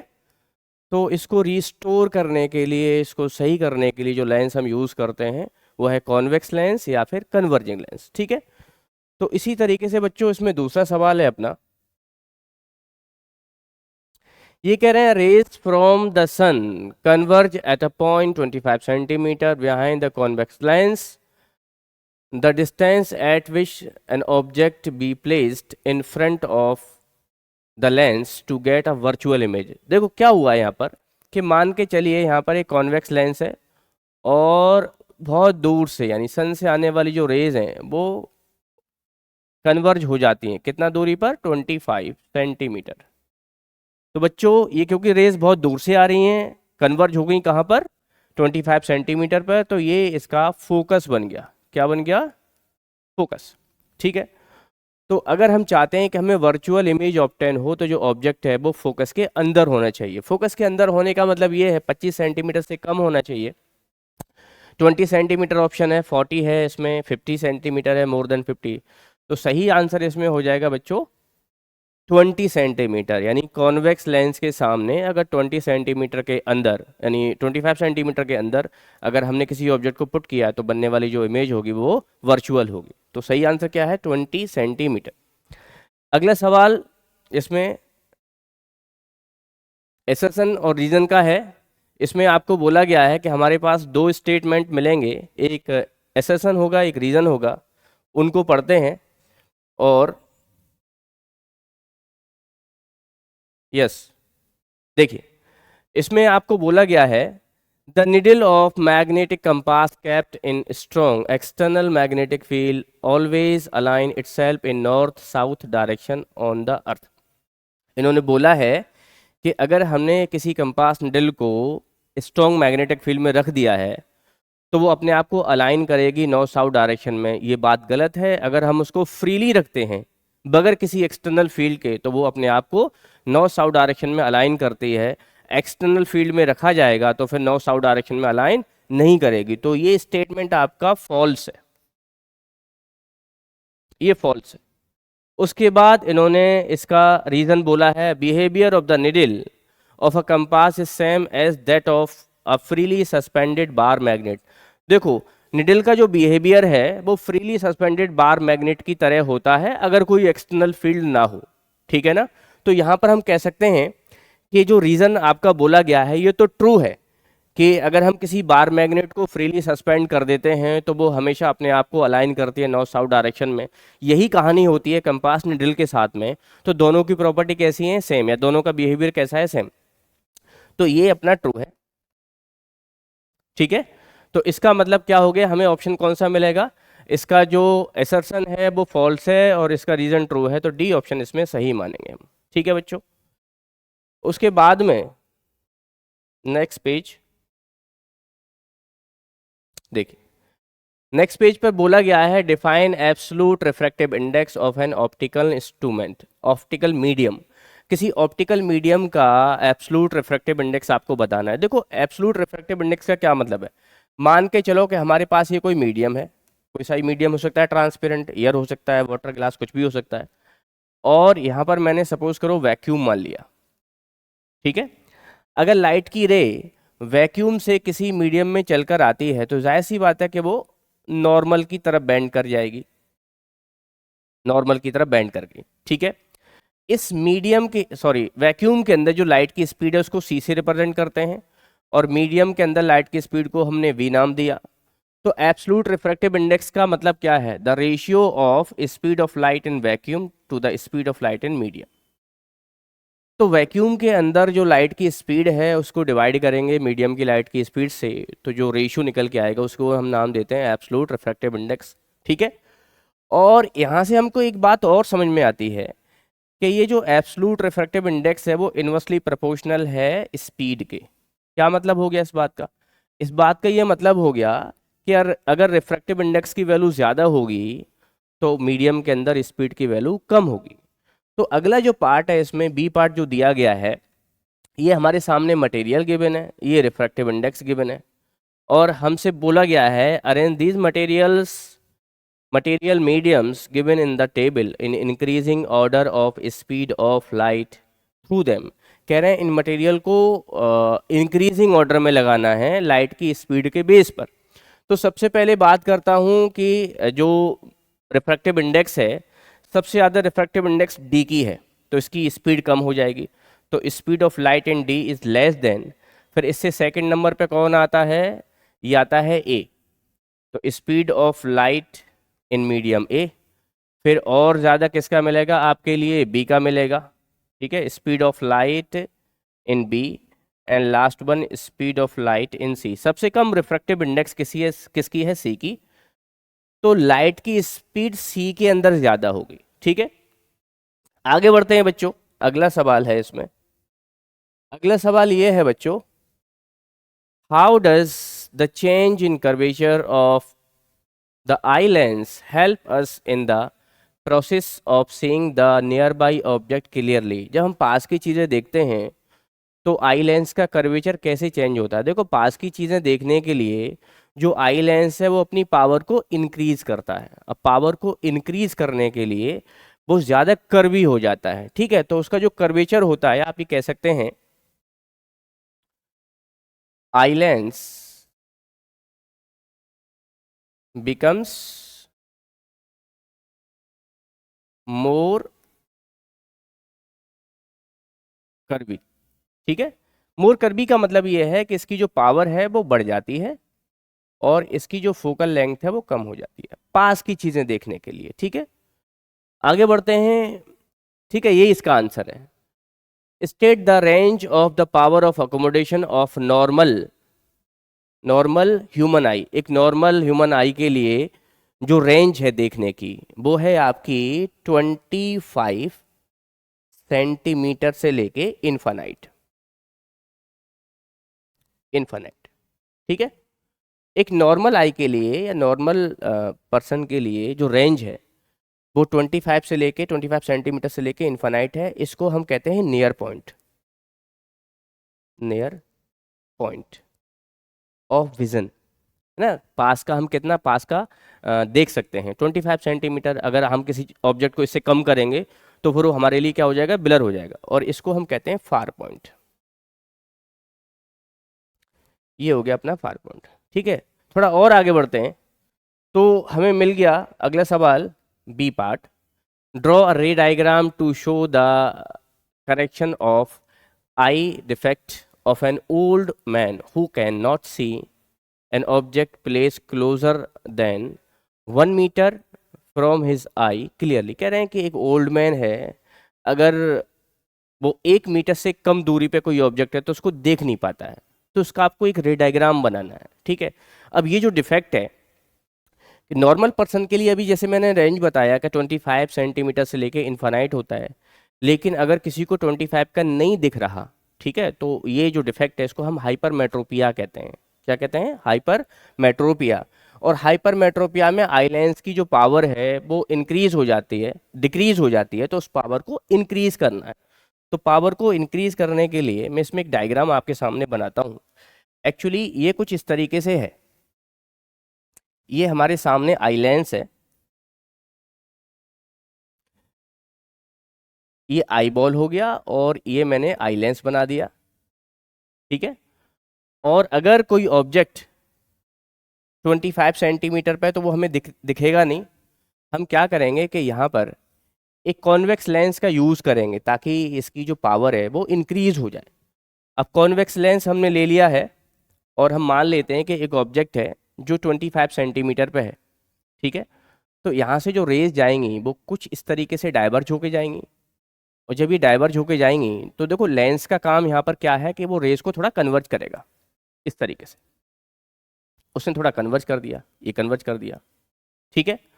और फाइनली यहाँ पर ये जो रेज हैं कंप्लीटली कन्वर्ज हो जाएंगी रेटिना पर, ये रेटिना है और रेटिना, और यहाँ पर क्या होगा, इमेज बनेगी, ठीक है। यहाँ पर क्या होगा, इमेज बनेगी। अब एक्चुअली क्या हुआ कि जो ऑब्जेक्ट हमारा करीब का था वो हमें नहीं दिखा, तो इस लेंस ने जो हमने लगाया है बाहर कॉन्वेक्स लेंस या कन्वर्जिंग लेंस, इसने क्या किया कि इस ऑब्जेक्ट की इमेज, देखो यहाँ पर ये ऑब्जेक्ट है, ये ऑब्जेक्ट है बच्चों, ये ऑब्जेक्ट है जो करीब में रखा हुआ, जो हमें नहीं दिखेगा। लेंस ने इसने क्या किया कि ये जो ऑब्जेक्ट है इसकी इमेज को आगे शिफ्ट कर दिया, और ये जो इमेज है यहाँ पर, ठीक है, एक वर्चुअल इमेज है, ठीक है। तो हम ये कह सकते हैं कि अब जो हमारी आंखें देखेंगी वो एक वर्चुअल इमेज को देख रही हैं, ठीक है। तो ये जो वर्चुअल इमेज है वो इस आई के लिए एक ऑब्जेक्ट की तरह बिहेव करेगा, ठीक है। तो ये इसका रे डायग्राम हो गया, ठीक है भाई। आगे देखते हैं इसमें, नेक्स्ट है बच्चों, यस, क्वेश्चन नंबर 35 सवाल इलेक्ट्रिसिटी से, चैप्टर इलेक्ट्रिसिटी से लिया गया है। इसमें कह रहे हैं why does an electric bulb becomes dim when an electric heater in parallel circuit is switched on. कह रहे हैं कि एक बल्ब के पैरेलल में अगर हम इलेक्ट्रिक हीटर को लगा देते हैं तो इलेक्ट्रिक बल्ब डिम हो जाता है। क्यों हो जाता है, इसका रीज़न बताना है। तो चलो मैं इसको ज़रा एक्सप्लेन कर देता हूँ, ठीक है। इसको मैं एक्सप्लेन कर देता हूँ कि मान लीजिए कि हमारे पास में बच्चों एक बल्ब लगा हुआ है, ठीक है, किसी सोर्स से, ये सोर्स है, एक बल्ब लगा हुआ है, ठीक है।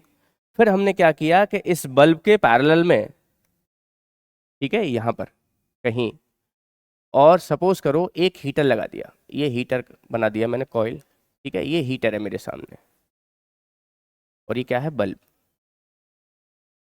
तो जैसे ही आपने हीटर को ऑन किया तो शुरुआत में क्या होता है, जो बल्ब है वो डिम हो जाता है, ठीक है। एक्चुअली वजह क्या है इसकी, ये हीटर की power P power inversely proportional होती है रेजिस्टेंस के। हीटर की पावर ज़्यादा होती है, उसकी रेजिस्टेंस कम होती है। तो क्या होता है, शुरुआत में जैसे ही हम इसको ऑन करेंगे तो ज़्यादा से ज़्यादा करंट इधर फ्लो करेगा, इधर। तो करंट इधर ज़्यादा फ्लो करेगा, पोटेंशियल डिफरेंस दोनों को सेम मिला हुआ है, करंट इधर ज़्यादा फ्लो करेगा, तो उस केस में ये डिम हो जाएगा, ठीक है। तो स्टार्टिंग में ये जो बल्ब है वो डिम हो जाएगा। धीरे धीरे क्या होगा कि ये जो हीटर है ये हीट होगा, टेम्परेचर इसका राइज होगा, टेम्परेचर क्या होगा, बढ़ेगा, और टेम्परेचर बढ़ने से क्या होगा, फिर इसकी रेजिस्टेंस बढ़ेगी, और हम जानते हैं रेजिस्टेंस बढ़ेगी तो करंट का फ्लो कम होगा।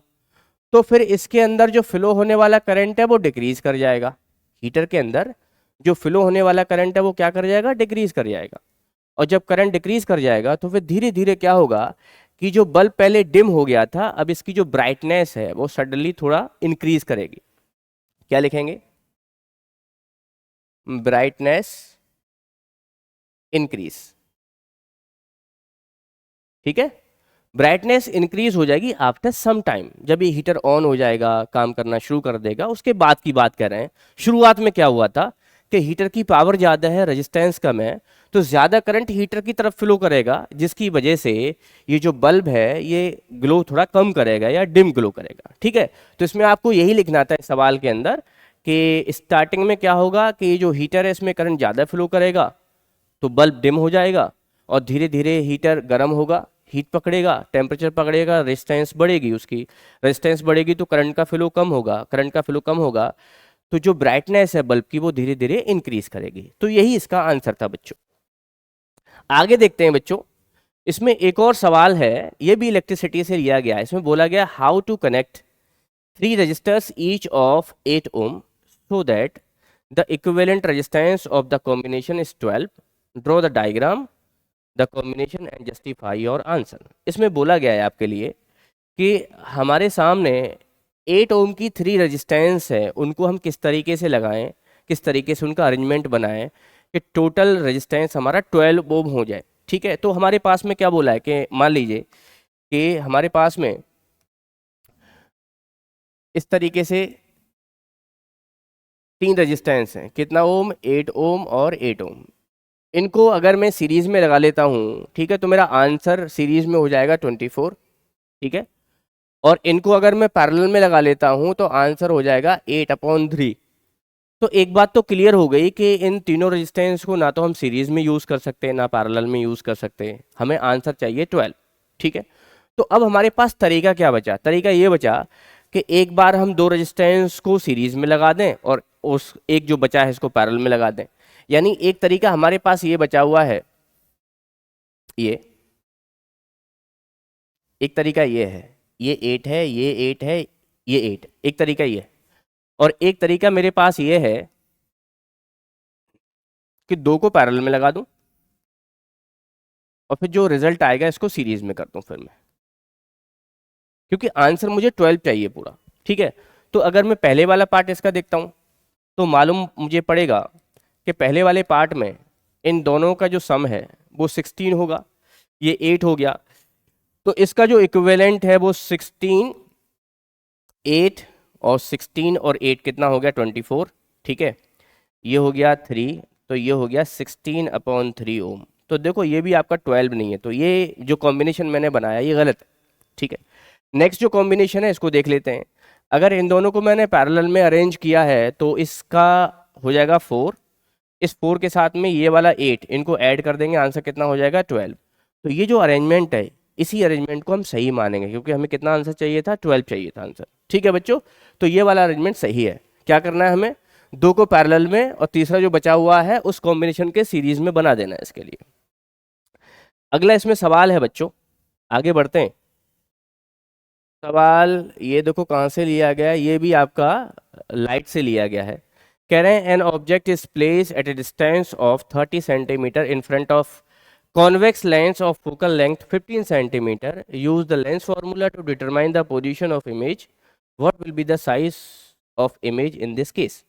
आपको बोला गया है कि हमारे सामने एक कॉन्वेक्स लेंस है, कॉन्वेक्स लेंस, ठीक है, जिसकी फोकल लेंथ 15 सेंटीमीटर है। तो मैंने मान लिया कि कॉन्वेक्स लेंस है जिसकी फोकल लेंथ 15 सेंटीमीटर है, ये आपकी फोकस है और फोकल लेंथ कितना है 15 सेंटीमीटर। जो ऑब्जेक्ट है उसको कहाँ रखा था, ऑब्जेक्ट को हमने, ऑब्जेक्ट को रखा है कितने पर, 30 पर। ऑब्जेक्ट को हमने 30 पर रखा है, तो 30 पर रखने का क्या मतलब है, इसको देख लिए, ऑब्जेक्ट को हमने कहीं यहाँ रखा है, तो ये एफ है तो इसको सी मान लेते हैं। तो जाहिर सी बात है, ऐसा हमने कहीं रे डायग्राम देखा होगा, ये एफ है, कहीं सी होगा, तो जब ऑब्जेक्ट सी पर होगा तो इसकी इमेज भी सी पर बनती है, सेम साइज की होती है, ठीक है ना, जितना बड़ा ऑब्जेक्ट है उतनी बड़ी इमेज बनती है। तो ये मुझे पोजीशन ऐसे ही मालूम हो गया, लेकिन बोला है कि लेंस फार्मूला, अगर किसी बच्चे ने ये किया होगा कि डायग्राम बना के छोड़ दिया होगा तो वो उस पर मार्क्स कटेंगे फिर, क्योंकि सवाल में लिखा गया है कि लेंस फार्मूला का यूज़ करना है। तो हमारे पास जो डेटा है वो ये है, एक्चुअली इसकी जो फोकल लेंथ है वो ये वाली मानते हैं, और ये है हमारे पास में कितना 15 सेंटीमीटर, ठीक है। तो ये हो गया अपना 15 सेंटीमीटर। जो ऑब्जेक्ट है वो है -30 सेंटीमीटर। -30 सेंटीमीटर का मतलब है, ये मैंने अकॉर्डिंग टू साइन कन्वेंशन लिया है। तो लेंस फार्मूला हम यूज़ करते हैं 1/f = 1/v - 1/u, तो 1/15 1/v, ठीक है। देखो इसका जो आंसर है वो 30 आना चाहिए, 30, ठीक है। और ये हो गया अपने पास में कितना है, u की वैल्यू 30, तो ये माइनस ये हो गया आपका +30। थोड़ा और सिंप्लीफाई करते हैं इसके लिए, -1/3, ये है 1/v, एलसीएम लेके इसको आगे सॉल्व करते हैं हम, तो ये मेरे को मिलेगा एलसीएम 30 हो गया, 2 - 1 1/v, देखो 1/30 = 1/v, तो v की वैल्यू आ गया 30, और वो भी कैसा, प्लस का। इसका मतलब रियल इमेज बनी है और सेम साइज की इमेज बनी है, ठीक है ना। तो real image and same size, यहाँ से अगर आपने m निकाला मैग्नीफिकेशन तो ये होगा आपका v/u, तो ये 30 है, ये आपका -30 है, तो ये आ गया -1। -1 सिर्फ ये बताना चाह रहा है कि जो इमेज बनी है वो उल्टी इमेज बनी है। हाँ, अगर हम इसकी वैल्यू लिखते हैं मैग्नीट्यूड तो इसकी वैल्यू आएगी 1, इसका मतलब जो इमेज है वो सेम साइज की इमेज बनी है, सेम साइज, ठीक है। तो अगर कहीं आपको रे डायग्राम याद है तो उसकी हेल्प से भी आप कर सकते हैं, लेकिन क्योंकि कैलकुलेशन करके दिखाना था, सवाल में बोला था कि इसको कैलकुलेट करके दिखाइए, तो आपको इतना करना ही पड़ेगा, ठीक है बच्चों। आगे बढ़ते हैं, चलिए आगे बढ़ने का मतलब है अगला सवाल पे जाते हैं। क्या बोल दिया इन्होंने, इसमें बोला गया है ड्रॉ द रे diagram for refraction of light through a prism, glass prism, and mark angle of refraction, angle of deviation, ठीक है। व्हेन द पाथ, दूसरा पार्ट है इसका, when the path of light रे refracted through the prism is reverse, how will the angle of deviation change, explain। Okay, पहले सवाल को देख लेते हैं। सवाल में बोला गया है हमसे कि एक प्रिज्म है, ग्लास प्रिज्म, ठीक है, यहाँ से एक लाइट को पास करते हैं, तो कुछ एंगल को मार्क कराने के लिए बोला गया है। ऐसे रही जाएगी बच्चों, ये मैंने ऐसे एक नॉर्मल ड्रॉ किया, रिफ्रैक्शन होगा, अगेन नॉर्मल ड्रॉ किया, और हम जानते हैं कि लाइट अब इधर बेंड कर जाएगी, अवे फ्रॉम द नॉर्मल, ठीक है। इसको हम नाम देते हैं बच्चों इंसिडेंट रे, इंसिडेंट रे, और ये है आपकी इमरजेंट रे, इसको हम नाम देते हैं इमरजेंट रे, और बीच वाली जो रे है इसको आप रिफ्रैक्टेड रे कह सकते हैं, ठीक है। कुछ और एंगल हैं यहाँ पर, उनको मैं मार्क कर देता हूँ आपके सामने। जैसे मैं इसको सीधा कर दूँ इस तरह को ऐसे करके, तो ये जो एंगल मुझे मिला है इसको नाम देते हैं डेल्टा, यानी एंगल ऑफ डेविएशन। क्या नाम देंगे? एंगल ऑफ डेविएशन, ठीक है। यहाँ पर ये एंगल आई है एंगल ऑफ इंसिडेंस, इसको angle of R, angle of refraction बोलेंगे। और ये जो एंगल इधर बना हुआ है, इमरजेंट रे ने जो बनाया है नॉर्मल के साथ में, इस वाले एंगल को इस वाले एंगल को बच्चों नाम देंगे हम angle of emergency, angle of emergence, ठीक है। और अगर ये प्रिज्म है तो ये इस एंगल को ए बी सी इस तरीके से लिख दिया। तो ए एंगल ऑफ आपका प्रिज्म है, ठीक है। जो हमें एंगल मार्क करने थे वो एक तो एंगल आई मार्क करना था, एक एंगल आर मार्क करना था, और एक एंगल बताना था एंगल ऑफ डेविएशन, ठीक है ना। तो अगर आपने कर दिया है तो बहुत अच्छी बात है, आपको फुल मार्क्स मिलेंगे, इसमें कुछ भी नहीं कटेगा। हाँ, चाहे तो इनका रिलेशन भी है, angle of prism deviation i plus e के बराबर होता है। हालांकि पूछा नहीं है सवाल में, लेकिन ये मैं बता रहा हूँ आपके लिए, ये रिलेशन भी आपको याद होना चाहिए था। आगे बोला गया है कि अगर इस लाइट को रिवर्स कर देंगे, क्या कर देंगे? रिवर्स, तो एंगल ऑफ डेविएशन पे क्या फर्क पड़ेगा? कोई फर्क नहीं पड़ेगा भाई एंगल ऑफ डेविएशन पे। आप खुद देख लो कि अगर ये डायग्राम हमने बना दिया है, आप खुद देखिए कि लाइट को अब मैं उल्टा चला देता हूँ। उल्टा चलाने का मतलब ये है कि लाइट को भाई मैं इधर से चला देता हूँ ऐसे करके, तो हम जानते हैं ये नॉर्मल, फिर इस तरीके से, फिर ये नॉर्मल, फिर इस तरीके से, ठीक है। तो अगर मैं एंगल ऑफ डेविएशन की बात करूंगा तो ये एंगल ऑफ डेविएशन बन गया। तो पहले वाले केस में जितना एंगल ऑफ डेविएशन आया था उतना ही दूसरे वाले केस में रिवर्स करने पर एंगल ऑफ डेविएशन आ जाएगा। तो यहाँ पर सेकंड वाला पार्ट है, उसमें लिख देंगे no change in angle of deviation, angle of deviation में कोई भी चेंज नहीं है, ठीक है। तो इस तरीके से क्वेश्चन कंप्लीट हुआ बच्चों। आगे बढ़ते हैं हम। अगला सवाल है इसमें, क्वेश्चन नंबर है 38। ओके 38 काफ़ी बड़ा सवाल है, देख एक बार पढ़ लेते हैं इसके लिए। 3 student Shweta, Ayesha and Samriddhi were performing an experiment to understand the factors on which the resistance of conductor depends. Each one of them completed electric circuit with help of a cell, an ammeter and a plug key and wire. ठीक है। Shweta put nichrome wire of length L in the circuit after plugging the key, noted current in the ammeter. अच्छा, 3 statement है, एक श्वेता के लिए है।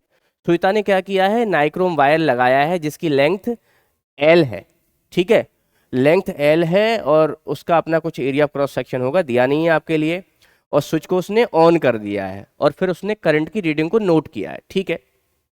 उसके बाद फिर बोला है Ayesha put nichrome wire of same thickness but twice the length that is 2L in the circuit after plugging the key, noted the current in the ammeter.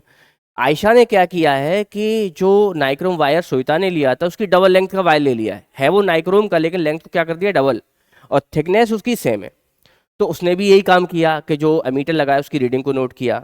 फिर तीसरे नंबर पे है ये Samriddhi, two copper wire of length L, इसने copper का wire ले लिया। कौन सा वायर? कॉपर का वायर, ठीक है। हम जानते हैं कि जो नाइक्रोम है एक एलॉय है, ठीक है, निकल और टिन का मिलकर बनाया जाता है, ठीक है। और इसने जो लिया है वायर वो कॉपर का लिया है, लेंथ L है, थिकनेस सेम है, इसने भी सेम काम किया है, एमीटर की रीडिंग नोट किया है पूरा सर्किट कंप्लीट करने के लिए। आगे क्या कहते हैं ये? पहले वाले पार्ट में इन्होंने बोला है, पहले वाले पार्ट में इन्होंने बोला है if the ammeter reading is x ampere with nichrome wire of length L, then what will be the ammeter reading of the length of nichrome wire is double with same area of cross section। कह रहे हैं कि मान लो कि L length पे nichrome wire ने जो current की रीडिंग दी है, ठीक है, एमीटर में जो रीडिंग आई है वो कितनी है? x है। तो लेंथ को डबल कर देंगे तो क्या रीडिंग आएगी? ओके। उसके बाद में कह रहे हैं what happen to the ammeter reading if the area of cross section of nichrome wire is double keeping the length of the wire L in the is L the same। कह रहे हैं कि अब एरिया ऑफ क्रॉस सेक्शन को double कर दिया, length को same रहने दिया, तो रीडिंग पर क्या फर्क पड़ेगा, ठीक है। उसके बाद में सी पार्ट में इसमें कह रहे हैं define resistivity, right SI unit, compare the resistivity of an alloy with its constituent material. चलिए इन सबका एक साथ में मैं जवाब देता हूं। देखिए पहले वाले सवाल में इन्होंने क्या बोला था, पहले वाले पार्ट में क्या किया था कि हमारे पास में एक नाइक्रोम का वायर है, लेंथ को एल मान लेता हूं, एरिया ऑफ क्रॉस सेक्शन को ए मान लेता हूं, ये एरिया ऑफ क्रॉस सेक्शन है। मैंने क्या किया कि इसका एक सर्किट बना दिया भाई, तो ये सर्किट बना दिया, सेल से कनेक्ट कर दिया इसको ऐसे, और यहाँ पर कहीं अपनी आसानी के लिए इन्होंने क्या किया होगा कि एक अमीटर लगा दिया, ठीक है, अमीटर लगा दिया यहाँ पर जो कि करंट की रीडिंग बताएगा। तो हम मान लेते हैं कि यहाँ पर जो रेजिस्टेंस है वो होता है रो एल अपॉन ए, ठीक है। तो अगर मैं दो वायर की बात कर रहा हूँ, ठीक है, तो यहाँ पर लेंथ डबल कर दिया, area of cross section same रहने दिया है, तो मान लेता हूँ कि ये जो वायर है इसकी रेजिस्टेंस को मैंने सपोज करो आर कह दिया जब लेंथ एल है, ठीक है। अगर मैं इसकी लेंथ को डबल कर दूंगा, लेंथ को क्या कर दूंगा डबल, ऐसे देखो वही सर्किट है, बस जो नाइक्रोम का वायर है उसकी लेंथ को अब 2L कर दिया है हमने, area of cross section A, तो इसकी जो रेजिस्टेंस है वो क्या हो जाएगी डबल, क्योंकि हम जानते हैं कि रेजिस्टेंस डायरेक्टली प्रोपोर्शनल होता है लेंथ के, अगर हम मटेरियल को चेंज ना करें, ठीक है, एरिया ऑफ क्रॉस सेक्शन को चेंज ना करें, तो उस केस में रेजिस्टेंस डायरेक्टली प्रोपोर्शनल होता है लेंथ पर, ठीक है। अब करंट की अगर हम बात करते हैं तो करंट इनवर्सली प्रोपोर्शनल होता है रेजिस्टेंस के, आप ये कह सकते हैं, ठीक है।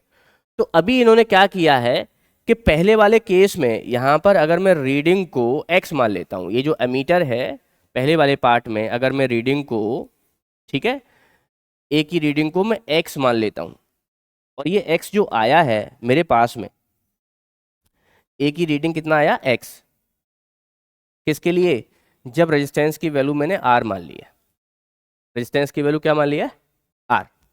अब दूसरे वाले केस में क्या कर दिया है, रेजिस्टेंस को डबल कर दिया, लेंथ तो डबल किया, रेजिस्टेंस डबल हो गया, ठीक है। तो दूसरे वाले केस में क्या हो गया हमारे पास में, दूसरे वाले केस में कि इसकी जो रेजिस्टेंस है वो डबल हो गई, ठीक है। तो रेजिस्टेंस डबल हो गया तो रीडिंग जो है वो आपकी आधी हो जाएगी, रीडिंग हो जाएगी हाफ। क्यों हाफ हो जाएगी, क्योंकि रेजिस्टेंस हो गया डबल। हम जानते हैं कि रेजिस्टेंस बढ़ेगा तो करंट की वैल्यू घटेगी। फिर इन्होंने एक पार्ट में और बोला गया है, और उस पार्ट में क्या बोला था कि अगर हमने एरिया ऑफ क्रॉस सेक्शन को डबल कर दिया है, क्या कर दिया है, एरिया ऑफ क्रॉस सेक्शन को डबल, लेंथ को इन्होंने एल ही रहने दिया बल्कि एरिया ऑफ क्रॉस सेक्शन को डबल कर दिया है। तो एरिया ऑफ क्रॉस सेक्शन को डबल करने का मतलब ये है, देखो ये ए बी पार्ट नहीं है, अगर मैं पार्ट को देखूं तो ए पार्ट, उसके बाद में इन्होंने बी पार्ट, ठीक है। तो देखिए इधर ये आपका ए पार्ट का आंसर है, ये ए। बी पार्ट में बोला है कि एरिया को डबल कर दिया, एरिया को डबल कर दिया तो इसकी जो रेजिस्टेंस है, रेजिस्टेंस इसकी हाफ हो जाएगी, तो हमारे पास में जो रेजिस्टेंस है वो आधी हो गई, ठीक है। तो इसका मतलब ये हो गया कि जो करंट की रीडिंग है वो डबल हो जाएगी, ठीक है। कितना हो जाएगा, डबल, यानी 2x हो जाएगा। तो ये हो गया आपका B part.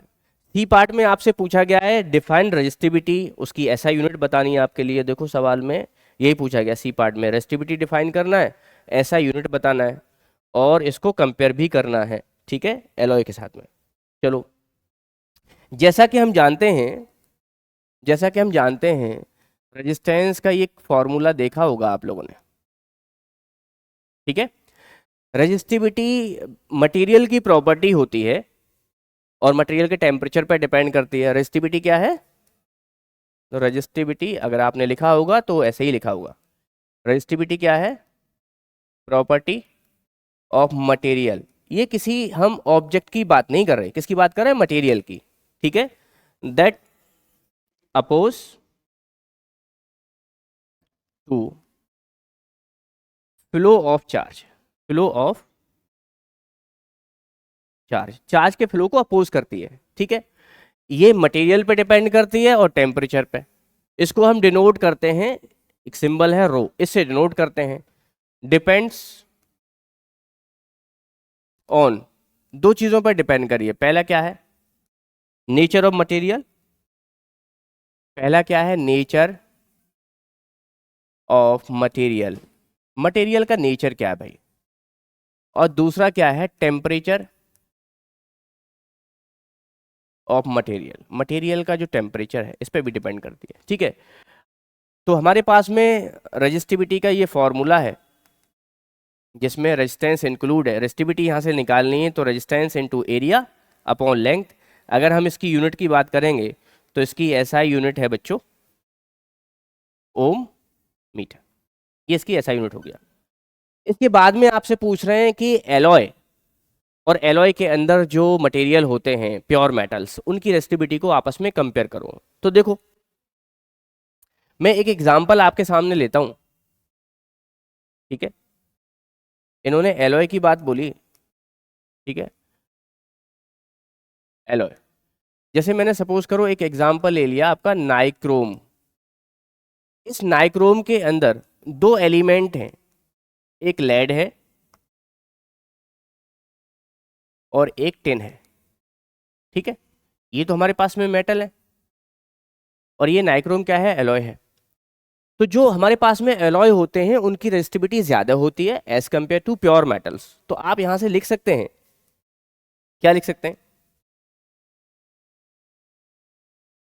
Resistivity of alloy is greater than resistivity of its constituent material। ठीक है, कॉन्स्टिट्यूएंट मटेरियल से एलॉय की रेजिस्टिविटी ज़्यादा होती है, इसलिए नाइक्रोम जो एलॉय है ये यूज़ किया जाता है हीटिंग एलिमेंट में। ठीक है, इलेक्ट्रिक आयरन में, रूम हीटर में। ठीक है, तो ये आपका सवाल था। आगे बच्चों देखते हैं हम इसके नेक्स्ट और करके। देखो ये ऑप्शन में गिवन है आपके लिए, या तो वो सवाल करना था या ये करना था। ठीक है, सी पार्ट, मतलब जो आपके लिए और करके लिखा हुआ है वो सी पार्ट में फ़र्क है। अच्छा, सी पार्ट देखते हैं इसके लिए दोबारा से। Give reason, tungsten is use almost exclusively for making the filament of electric lamp. देखो टंगस्टन एक आपका मेटल है, ठीक है ना, मेटल है। इसका जो एटॉमिक नंबर है टंगस्टन का, क्या है सवाल, टंगस्टन का जो एटॉमिक नंबर है वो 74 है आई थिंक। ठीक है, इसका मेल्टिंग पॉइंट बहुत ज़्यादा होता है तो काफ़ी हीट को बियर कर सकता है ये, और टेम्परेचर भी इसका 3000 से ज़्यादा होता है। तो इसमें क्या लिख सकते हैं, high temperature high melting point, और ये है लगभग कुछ इतना डिग्री सेल्सियस के आसपास होता है।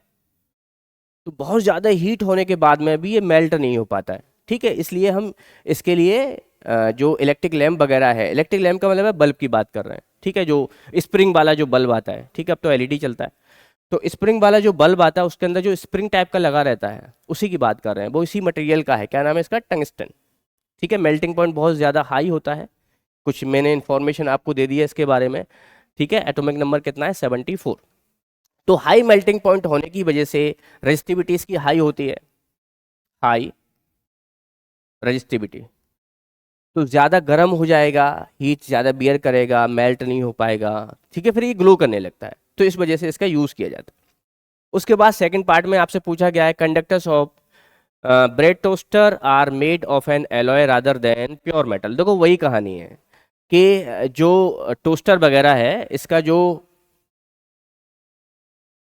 हमारे पास में टोस्टर है, इसको हम प्योर मेटल का नहीं बनाते, किसका बनाते हैं, एलॉय का। एलॉय का क्यों बना रहे हैं, बिकॉज यहां से लिख सकते हैं alloy has high resistivity than pure metals. Pure metals के मुकाबले में हाई रेजिस्टिविटी होगी। अच्छे से होगा क्या, ठीक है, प्रोड्यूस मोर हीटिंग इफेक्ट, मोर हीटिंग इफेक्ट। भाई रेसिस्टिविटी ज़्यादा होगी ज़्यादा गर्म होगा, ठीक है। तो हम इस तरीके से conductors of bread toaster are made of alloy rather than pure metals, ठीक है भाई। नेक्स्ट बात करते हैं बच्चों फिर इसमें आगे बढ़ते हैं। देखिए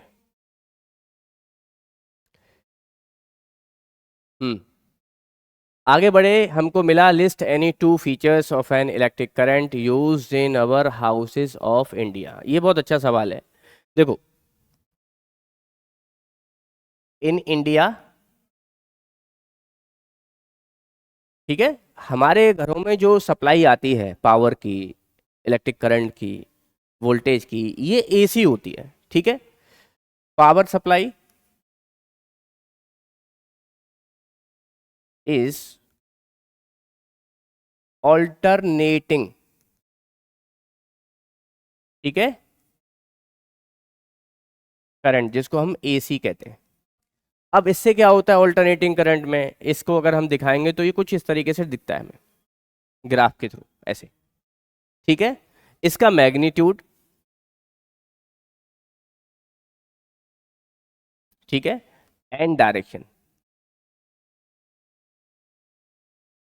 चेंज कंटिन्यूअसली। इसका मैग्नीट्यूड और डायरेक्शन लगातार बदलता रहता है, और क्योंकि ये वेव की फॉर्म में चल रहा है तो इसकी फ्रिक्वेंसी होती है 50 हर्ट्ज। तो इंडिया में जो सप्लाई हो रही है, ठीक है, पावर की, एसी की, उसकी फ्रिक्वेंसी कितनी है, 50 हर्ट्ज, ठीक है। और एक काम इसमें और हो सकता है कि ये वाला जो एसी है वो बहुत ही आसानी से डीसी में बदल सकते हैं। डीसी में इसलिए हम बदलते हैं कि हमारे लिए किसी बैटरी को चार्ज करना है, बैटरी का मतलब फ़ोन को चार्ज कर रहे हैं, ठीक है, या किसी और चीज़ को चार्ज कर रहे हैं, लैपटॉप को चार्ज कर रहे हैं, तो वो एसी से नहीं हो पाएगा, वो डीसी से ही होगा। तो ये एसी कैन बी ईजिली, मतलब इस एसी को कह सकते हैं, दिस एसी ईजिली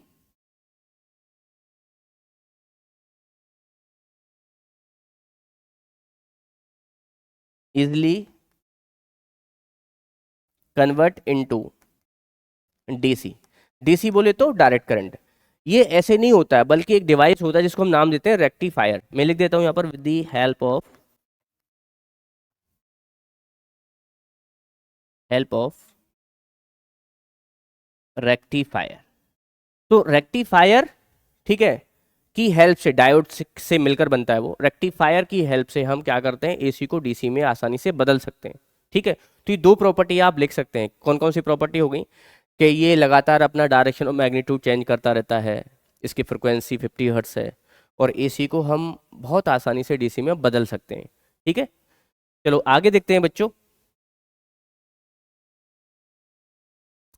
तो ये आपका, ये मैंने बता दिया। उसके बाद में right any two difference between direct current and alternating current. देखो ये सवाल आ गया आपके सामने, कह रहे हैं एसी मैंने लिखा इधर और डायरेक्ट करंट यानी डीसी लिखा, इसमें दो फर्क बताना है। पहला फर्क आप ये कह सकते हैं, मैग्नीट्यूड चेंज रेगुलरली, ठीक है, लगातार मैग्नीट्यूड चेंज, ठीक है। इसमें मैग्नीट्यूड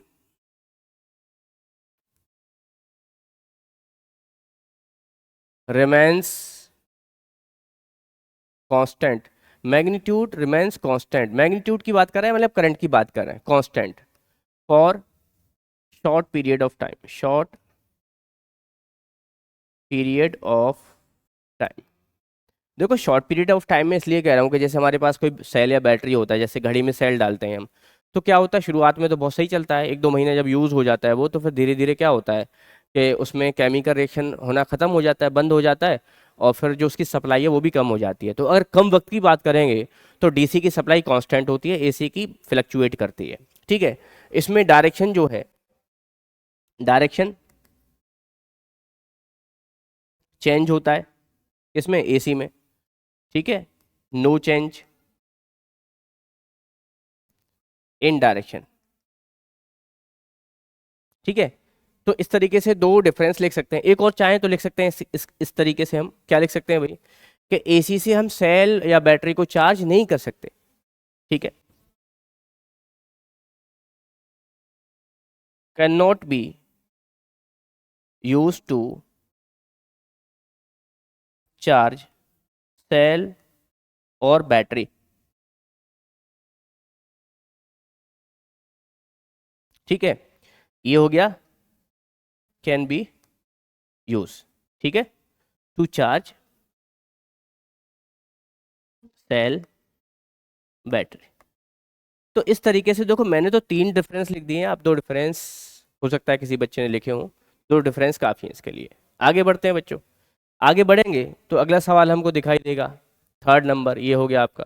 तीसरे नंबर की बात करेंगे, how will you identify live wire and neutral wire wire in A domestic electric circuit. देखो अगर मैं कोडिंग के हिसाब से बात करूं, कलर कोडिंग, ठीक है, जो हाउस डोमेस्टिक वायरिंग होती है, डोमेस्टिक वायरिंग, कुछ बातें याद रखनी है यहाँ पर। 3 तरीके के वायर इसमें मेन होते हैं, ठीक है, 3 तरीके के वायर इसमें मेन होते हैं। एक होता है लाइव वायर, एक होता है न्यूट्रल वायर, और एक होता है बच्चों अर्थ वायर, ठीक है। बाकायदा इनकी कोडिंग की जाती है सबकी पहचानने के लिए। ये जो लाइव वायर होता है ये हाई पोटेंशियल पे होता है, और जैसे 220 वोल्टेज हमारे यहाँ आता है तो इसको हाई पोटेंशियल पे रखते हैं, और इसको आप 0 वोल्ट पे लो पोटेंशियल पे रखते हैं, ठीक है। और ये जो अर्थ वायर है इसको हम सेफ्टी के लिए यूज करते हैं। सेफ्टी, सेफ्टी का क्या मतलब है कि जो भी हमारे पास अप्लायंस है उसकी बॉडी से इसको कनेक्ट कर दिया जाता है, बाई चांस चार्ज लीक हो जाए तो वो चार्ज हमारी बॉडी में ना जाते हुए वो ज़मीन के अंदर, पूरा उसका सेटअप बनाया जाता है, ज़मीन के अंदर चला जाता है, ठीक है। बाकी सर्किट को चलाने में इसका कोई रोल नहीं है अपना, ठीक है, 2 वायर काम करते हैं। अब कलर कोडिंग के हिसाब से अगर हम देखें तो अपनी पहचान के लिए हमने क्या कर रखा है कि इसकी कलर कोडिंग कर रखी है। जैसे ओल्ड कलर कोडिंग थी हमारी, कलर कोडिंग पहचान के लिए, तो जो ओल्ड कोडिंग थी, ओल्ड, उसमें लाइव वायर को रेड कलर की कोटिंग दी जाती है, उसके ऊपर कोट कर दिया जाता है ना, प्लास्टिक या इंसुलेटर मटेरियल का, पहचानने के लिए। और ये हमारे पास में ब्लू कलर कर दिया गया इसके लिए, और ये ग्रीन है, ये ग्रीन है। अगर न्यू कन्वेंशन की बात करें, न्यू कन्वेंशन की बात करें तो इसको अब ऑरेंज कह दिया है, ठीक है, इसको येलो कह दिया है, ठीक है, ग्रीन। अच्छा, ये जो ब्लू है इसको ब्लैक भी रखा गया, ठीक है। तो इस तरीके से कलर कोडिंग के जरिए हम वायर की पहचान कर सकते हैं। सर्किट के अंदर जब वायरिंग होती है तो जो भी इलेक्ट्रीशियन है उसको पता होता है कि इसको मुझे लाइव बनाना है, किसको न्यूट्रल बनाना है, तो वो सिंगल कलर का वायर नहीं रखता है। और इत्तेफाक कभी ऐसा हो जाए कि एक ही कलर का वायर है, मान लो वायरिंग के दरमियान सिर्फ वाइट कलर का वायर आ गया, अब उसको कनेक्शन देना है, लाइव और न्यूट्रल को बनाना है, तो वो क्या करेगा, अपने हिसाब से कोडिंग करेगा। कोडिंग का मतलब है उस वायर के ऊपर, जैसे किसी को लाइव बनाना है वायर के लिए, तो वो क्या करेगा, जगह जगह टेप लगाता चलेगा, जो भी कलर की टेप होगी उसके पास में जगह जगह टेप लगा दिया। तो जब वो पाइप में होके दोनों वायर बाहर निकले हुए होंगे तो पहचान लेता है कि मैंने टेप किस पे लगाया है। तो इस तरीके से कोडिंग कर सकते हैं। तो यही तुम्हारे पास सवाल था कि वायर को कैसे पहचानेंगे, ठीक है। आगे देखते हैं बच्चों, अगला इसमें पार्ट है जो कि और करके दिया हुआ है, और ये है बच्चों why is fuse an important component in our electric circuit, okay. Distinguish between overloading, short circuit of a circuit, giving reason, explain what type of material are used for fuse, ठीक है। देखते हैं बच्चों, उसको देखते हैं। सबसे पहली बात, फ्यूज के बारे में समझो, फ्यूज है क्या। इलेक्ट्रिक फ्यूज, देखो इलेक्ट्रिक फ्यूज हमारी वायरिंग में एक सेफ्टी का एलिमेंट है, ठीक है, जो मेन सर्किट में लगाया जाता है और इसका कनेक्शन लाइव वायर में दिया जाता है। तो अब देखो इसकी जगह जो है एमसीबीज ने ले लिया है, मिनिएचर सर्किट ब्रेकर के नाम से आता है ये। तो पहले ये बहुत चलता था, ये हमारे पास में, ऐसा तुमने देखा भी होगा, ये इस तरीके से ये हमारे पास में सेरामिक मटेरियल, ठीक है, जो कि इंसुलेटर होता है, का बना हुआ होता है, इसकी बॉडी, और इसमें एक वायर लगा दिया जाता है, ये, ठीक है। ऊपर यहाँ पर लाइव वायर से कनेक्शन दिया जाता है, इसका लाइव वायर, और इसके अंदर जो लगा हुआ है ये, ठीक है, ये वाला, ये, इसको हम नाम देते हैं फ्यूज वायर। एक्चुअली ये जो फ्यूज वायर है, ठीक है, फ्यूज वायर है, ये आपका प्योर मेटल का नहीं होता है, not of pure metal, pure metal, ठीक है। ये जो फ्यूज वायर है ये आपका लेड प्लस टिन का होता है, इसका लेड और टिन का। इसकी खास बात ये होती है कि इसका जो मेल्टिंग पॉइंट होता है वो लो होता है, और इसकी जो रजिस्टिविटी है, रजिस्टिविटी, ये हाई होती है, ठीक है। हाई रजिस्टिविटी का मतलब है मोर हीट अप, जल्दी हीट हो जाएगा, और मेल्टिंग पॉइंट अगर कम होगा तो ब्रेक भी जल्दी हो जाता है, इजिली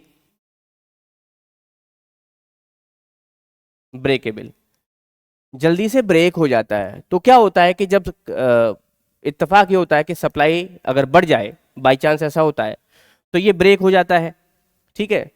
तो अंदर जाने से करंट ख़त्म हो जाता है, सर्किट ब्रेक हो जाएगा, तो अंदर की सप्लाई स्टॉप कर जाएगी, और जो हमारे अप्लायंस हैं बाई चांस डैमेज हो सकते थे, ठीक है, तो वो सेफ हो जाते हैं। तो इसलिए हम इसको एक सेफ्टी डिवाइस के लिए यूज़ करते हैं। क्या है हमारे पास में? सेफ्टी डिवाइस,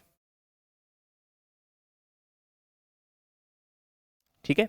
तो इसकी इंपॉर्टेंस पूछ रहे थे कि इसकी इंपॉर्टेंस क्या है। अब इंपॉर्टेंस आपको समझ में आ गया होगा, सेफ्टी डिवाइस है, यही इसकी इंपॉर्टेंस है, ठीक है। जो और अप्लायंस हैं, ठीक है, उनको बचा लेता है ये ख़राब होने से। बल्ब है तो मान लो फ्यूज़ होने से, इसका अंदर का जो वायर है हम इसको बार बार चेंज कर सकते हैं, और बहुत सस्ता आता है। पता पड़ा कि 100 रुपये का कोई अप्लायंस है वो ख़राब हो गया, ये तो 2 रुपये का वायर इसमें लग जाएगा, ठीक है। तो ये एक सेफ्टी एलिमेंट की तरह हमारे सर्किट में यूज़ करता है, यही इसकी एक इम्पोर्टेंस है, ठीक है बच्चों।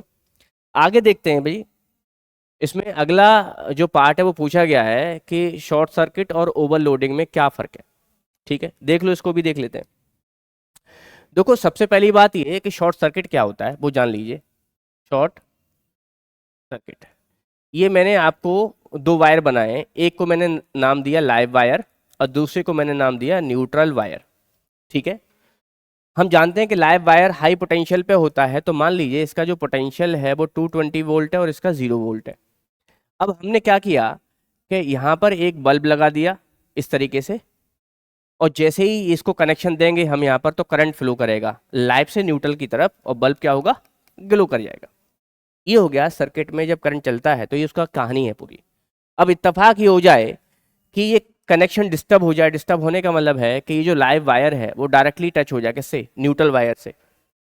तो लाइव वायर जब न्यूट्रल वायर से टच हो जाता है, ठीक है, तो रेजिस्टेंस इसकी डिक्रीज कर जाती है, रेजिस्टेंस बहुत कम हो जाती है, इसको 0 मान लेते हैं, और इसमें जो फ्लो होने वाला जो करंट है वो मैक्सिमम हो जाता है, हाई हो जाता है। तो ये जो कंडीशन है कि सर्किट के अंदर हमने करंट को ऐसा पाथ दे दिया कि जिसमें रेजिस्टेंस ही ना हो, ये मैंने ख़त्म कर लिया, ये ख़त्म कर लिया। बल्ब नहीं जलेगा हमारा, क्योंकि अब होगा क्या कि लाइव वायर डायरेक्ट किससे कनेक्ट हो गया? न्यूट्रल से, तो बल्ब पे अब करंट पहुंच ही नहीं पाएगा, तो वो जलेगा ही नहीं। इसी कंडीशन को या फिनोमिनन को नाम देते हैं हम शॉर्ट सर्किट, ठीक है भाई। और शॉर्ट सर्किट से क्या होता है कि फिर वही आग लग जाती है, बड़े बड़े इसमें नुकसान हो जाते हैं, ठीक है। इसके बाद में आपसे पूछा गया था ओवरलोडिंग क्या है। देखो, जो भी सर्किट हमारे यहाँ बनता है, ठीक है, तो सबकी अपनी एक लोडिंग होती है कि वो इतने पावर तक या इतने एम्पेयर करंट को वो झेल सकता है। कभी कभी क्या होता है कि किसी पर्टिकुलर टाइम में, एक ही वक्त में, एक ही सर्किट के अंदर हम बहुत सारे पावर वाले अप्लायंस को ऑपरेट कर देते हैं सिंगल टाइम में। तो मान के चलो कि हमारे पास में एक सर्किट है, ठीक है, और इस सर्किट के अंदर जो आने वाला करंट है वो मैक्सिमम 5 एम्पेयर है, और अगर हम इसमें एक से ज़्यादा अप्लायंस ऑपरेट कर देते हैं सिंगल टाइम में, ठीक है, तो क्या लिख रहा हूं मैं? More than 1 power appliances are operated at a single time in single switch, single circuit. एक ही सर्किट के अंदर कई अप्लायंस एक साथ, ठीक है, जब ऑपरेट कर दिए जाते हैं तो करंट इसकी जो मैक्सिमम वैल्यू है उससे बढ़ जाता है. Then current exceed from the maximum value of circuit current. ठीक है, इसी कंडीशन को हम नाम देते हैं ओवरलोडिंग. ठीक है, तो ये डिफरेंस पूछ रहे थे कि शॉर्ट सर्किट में और ओवरलोडिंग में क्या फ़र्क है. ठीक है, शॉर्ट सर्किट में क्या होता है कि हम करंट के लिए ऐसा पाथ बना देते हैं कि जिसमें रेजिस्टेंस ही ना हो, करंट हाईली फ्लो कर जाता है, रेजिस्टेंस की वैल्यू 0 होती है. यहाँ से भी वही होता है कि आग लग जाती है. और ओवरलोडिंग का भी वही मसला है. क्या होता है कि जैसे ओवरलोडिंग करेंगे तो करंट ज़्यादा फ्लो करेगा, हीट जनरेशन ज़्यादा होगी. तो क्या होता है कि जो भी इंसुलेशन होता है, कि मान के चलो हमारे पास एक लाइव वायर है और एक न्यूट्रल वायर है. ठीक है, और इसके ऊपर हमने एक कवरिंग बना रखी है. ये कवरिंग बना रखी है ऐसे करके, कवरिंग. ठीक है, ये कवरिंग हमने इसकी बना रखी है. और हुआ क्या कि जैसे ही एक मेरे पास कौन सा लाइव वायर है और एक है न्यूट्रल वायर, तो जैसे ही ओवरलोडिंग होगा, ओवरलोडिंग होगा तो करंट की सप्लाई इसके अंदर बढ़ जाएगी. मोर हीट, ज़्यादा हीट प्रोड्यूस हो जाएगी. तो इसके ऊपर जो प्लास्टिक है ये पिघलना शुरू हो जाएगी. ठीक है, प्लास्टिक क्या होगा, ये पिघलना शुरू हो जाएगी. अब प्लास्टिक पिघलना शुरू हो जाएगी तो फिर इसी जलने की वजह से ये जो लाइव वायर है वो किसके कनेक्शन में आ जाएगा, न्यूट्रल वायर के कनेक्शन में. तो ओवरलोडिंग की वजह से शॉर्ट सर्किट हो जाता है. ठीक है, ओवरलोडिंग, ठीक है, से क्या हो जाता है, शॉर्ट सर्किट हो जाता है. ठीक है भाई, तो ओवरलोडिंग और शॉर्ट सर्किट के बारे में यही था. आगे देखते हैं, आगे इसमें और क्या पूछा गया है. Giving reason explain what type of material are use in fuse wire. ठीक है, कह रहे हैं कि जो फ्यूज वायर है इसमें किस टाइप के मटेरियल यूज करते हैं, उसका एक रीजन बताना है. तो जैसा मैंने आपको बताया कि ये जो फ्यूज वायर है वो किसी प्योर मेटल का नहीं होता है. फ्यूज वायर एलॉय का होता है.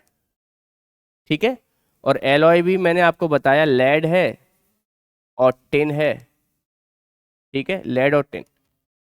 और क्या है, इसका क्यों इस्तेमाल कर रहे हैं, तो आपको बताना है कि मेल्टिंग पॉइंट हाई और रेजिस्टिविटी इसकी लो. बस ये इसका मेन रीजन है. रेजिस्टिविटी क्या है, रेजिस्टिविटी क्या है इसकी, लो, और मेल्टिंग पॉइंट कैसा है इसका, हाई. तो मेल्टिंग पॉइंट हाई होने से, रेजिस्टिविटी लो होने से क्या होगा कि ज़्यादा हीट गेन करेगा. उल्टा लिख दिया मैंने, ये उल्टा लिख दिया. इसका मेल्टिंग पॉइंट बच्चों लो होता है और रेजिस्टिविटी हाई होती है. ठीक है, और रेजिस्टिविटी इसकी हाई होगी तो मोर हीट प्रोड्यूस, ज़्यादा हीट प्रोड्यूस होगी. और मेल्टिंग पॉइंट लो होने की वजह से क्या होगा, ये आसानी से ब्रेक हो जाएगा. ठीक है भाई, तो आई थिंक ये लास्ट क्वेश्चन था अपना, इसके बाद शायद नहीं है. ठीक है बच्चों, तो उम्मीद करता हूँ कि ये जो मैंने एक्सप्लेन किया है ये आपको क्लियर रहा होगा. ठीक है, थैंक यू सो मच.